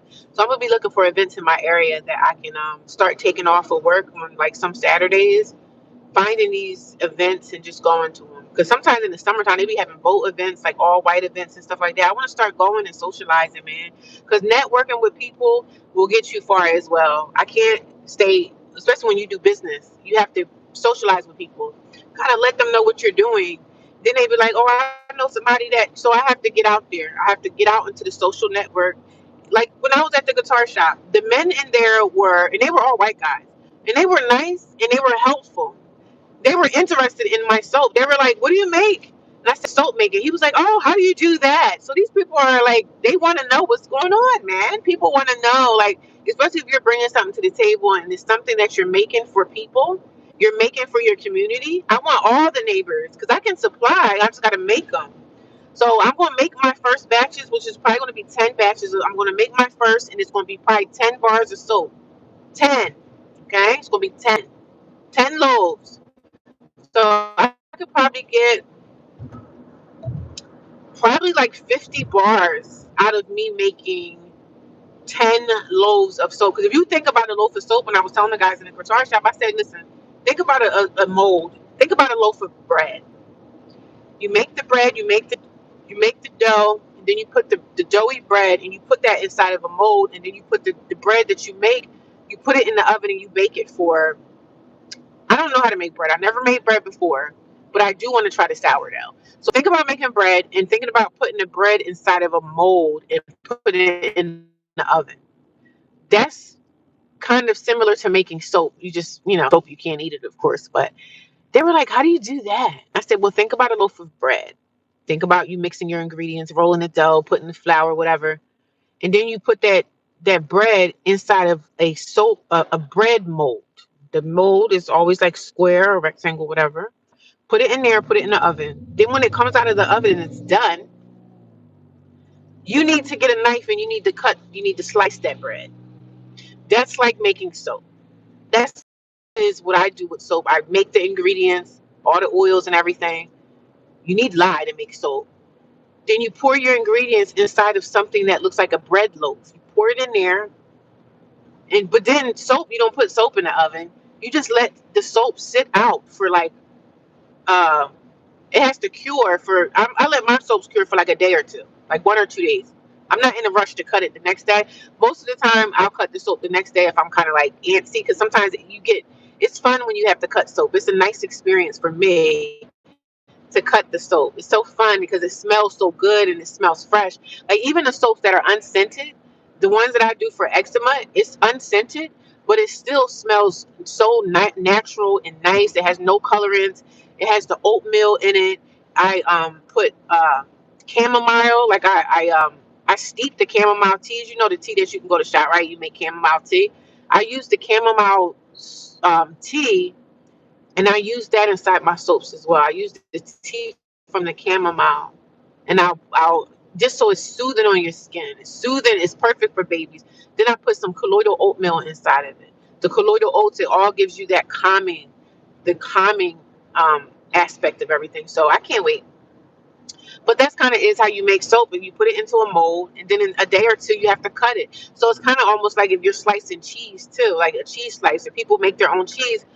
You have to let it mold. That's probably a better analogy to talk about cheese. But people make homemade cheese. You put the cheese in with a cheesecloth or whatever, and then you have to cut and slice the cheese. Like y'all know when y'all go to a deli and people are slicing the cheese. That's kind of almost like soap. We got to slice it. We have to let it cure for a day or two, and then go back. And then I use my soap cutter and I slice the soap. And then after that, soaping is a whole process. It's supposed to, especially cold processed soap. I make cold processed soap. They have another soap that I really don't mess with. They have a hot process. So I never did hot process. I do want to try it one day just to see it, but I really have no desire to make cold processed soap, and I have no desire to make the other kind of soap like the melt and pour. I have no desire to do any of that. But it's a market for it. A lot of people buy it. So it's a big market for the melt and pour. So who knows? Maybe one day I might dabble in that. But right now, I just want to go back to what I know. And then after you get the soap, when the soap is cured and you take the soap out of the mold, you have to put it, that's when I put it inside my soap cutter, like a loaf of bread, put it in the soap cutter, and then I press down, and that is going to give me 10 bars of soap. 10 bars of soap, and then after that, I have to let it air dry. I put it up on a shelf, and we have to let the soap cure. It's supposed to cure for 30 days. So we have to let it cure for another 30 days. And when I say cure, it's letting the soap dry out. The soap has to dry out, and that's how it becomes hard. And then after that process, you can sell it, and you could people can use it. And the whole soaping process. I think it's amazing. Even the soap that I have that has no colorants, have no smells or scents or anything to it, it still smells so beautiful. It smells fresh. It smells natural. So I can't wait. And that's the same soap I use on my body. I thought it takes longer than that. No, it takes about 30 days for a soap to cure. Like after you cut it, it'll take, you could sell it or use it within 30 days. So, but to sell it, to market it, to sell it to a person after the cut, it's going to have to sit for another 30 days because it has to dry out. It has to dry completely out. In 30 days, it will dry out. And then you'll be able to, package it however you want. Some people package their soaps in boxes. I package my soaps in plastic wrap. So I don't know how I'm gonna do it this time, but I have a lot of time to figure out how I want to market my soap this time. So it's gonna be different from the first time. But it's still going to be it's still going to be a beautiful experience for me because I can't wait to do my first batch. I just really can't. I'm just so happy. But I can't do much until I get my strings. So I'm going to order my strings today off of Amazon. I have some downtime at work because I already see right now when I get to work, I'm already getting a headache because the people that I got to work with today, they just like they're older people and they just sometimes act like 2 year olds. Like they have fits and it's just crazy. I know they making money, and when everybody in the store is making money, when they're making money, the salespeople, they're happy, they're excited. But when the store is dry and ain't no money in there, everybody's pissed off. Everybody's pissed off. Nobody's happy. Nobody's happy. I'm gonna have to pull over here real quick and just check my phone real fast. I'm gonna pull over to the 7-Eleven. I still have a lot. You too, asshole. I don't know what you beeping for. You beeping because I'm making a turn? You mad because I'm turning? People are freaking crazy. I'm just stopping at the 7-Eleven real quick. I gotta check something. I gotta check something real quick. I'm just checking my schedule, make sure I'm going to the right location. People are crazy. I don't like 7-Eleven. Does anybody like 7-Eleven? Oh, that's drying out in the process. Yeah, the drying out process is longer. But yeah. I'm only making a soap right now. The one for eczema. It's a natural bar. It has oatmeal and stuff in it. That's the only one I'm making for right now. And then I'm going to make a turmeric soap. And then I'm going to make oatmeal milk and honey is a very popular soap. If anybody likes the oatmeal milk and honey fragrance, a lot of people my oatmeal milk and honey, and then it'll be I'm going to make a turmeric soap for people that you could use the turmeric on your skin too, but the turmeric soap mainly is for face. So those are probably the three ones that I'm going to start with. I'm going to start with those three. Thank you. Yeah, oatmeal milk and honey is nice. Yeah, that was a big seller for me. Oatmeal milk and honey, my turmeric. The oatmeal milk and honey, the eczema bar, which was unscented, it's just a natural bar. It has no scents or anything in it. People bought that. The oatmeal milk and honey was a big hit, and the turmeric soap, people like that too. So, but I'm sticking towards probably the oatmeal milk and honey, my regular eczema bar, and the turmeric soap is the three I'm probably gonna just come out with. But for the first one is going to be the eczema one, which is all no scents, no fragrance. Some people like the fragrance and all that. But oatmeal milk and honey was a big seller. People love those. So yeah. But I'm gonna go, y'all. I gotta go. I have to go check my I gotta check my schedule and make sure I'm in the right area. But I will talk to you guys later. I don't know if I'm gonna go live tonight when I get off of work. Because sometimes at nighttime, people don't really be coming on live streams. So I noticed at night, sometimes they don't really come on. But it is the weekend, so it might be a little bit different. But I might do a live stream tonight. I'll talk to you guys soon, okay? Thank you for coming by, Miss Thomas. I'll talk to y'all soon. Thanks, everyone. Miss Green, how are you? I hope you guys all have a great day. Shelby, thank you guys for coming here and supporting my channel. I really do appreciate you guys. Thank you, thank you, thank you. I'll talk to you guys soon. All right, guys. Thank you, guys. I love you guys. And thank you. I appreciate it. Thank you for the donations. Thank you for the gifts. Very much appreciated. Thank you guys so much. I'll talk to you guys soon. I love you guys. I'll see you soon. Have a good day, okay?